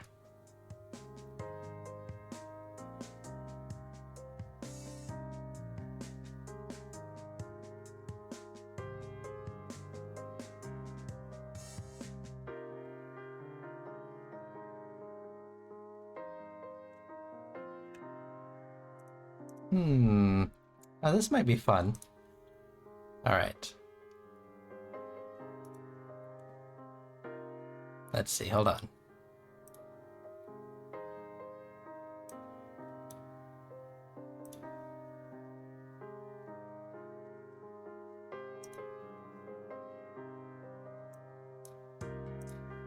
Okay. All right, Slimer, have a good night.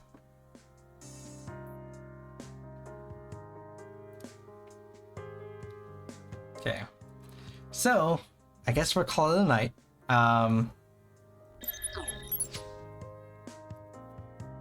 So yes, let's call it a night. I did find a raid target.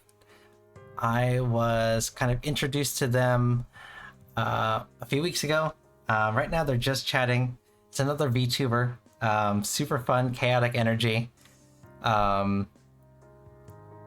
So yeah, let's go ahead and share some of the love. Thank you so much, everyone, for being here today.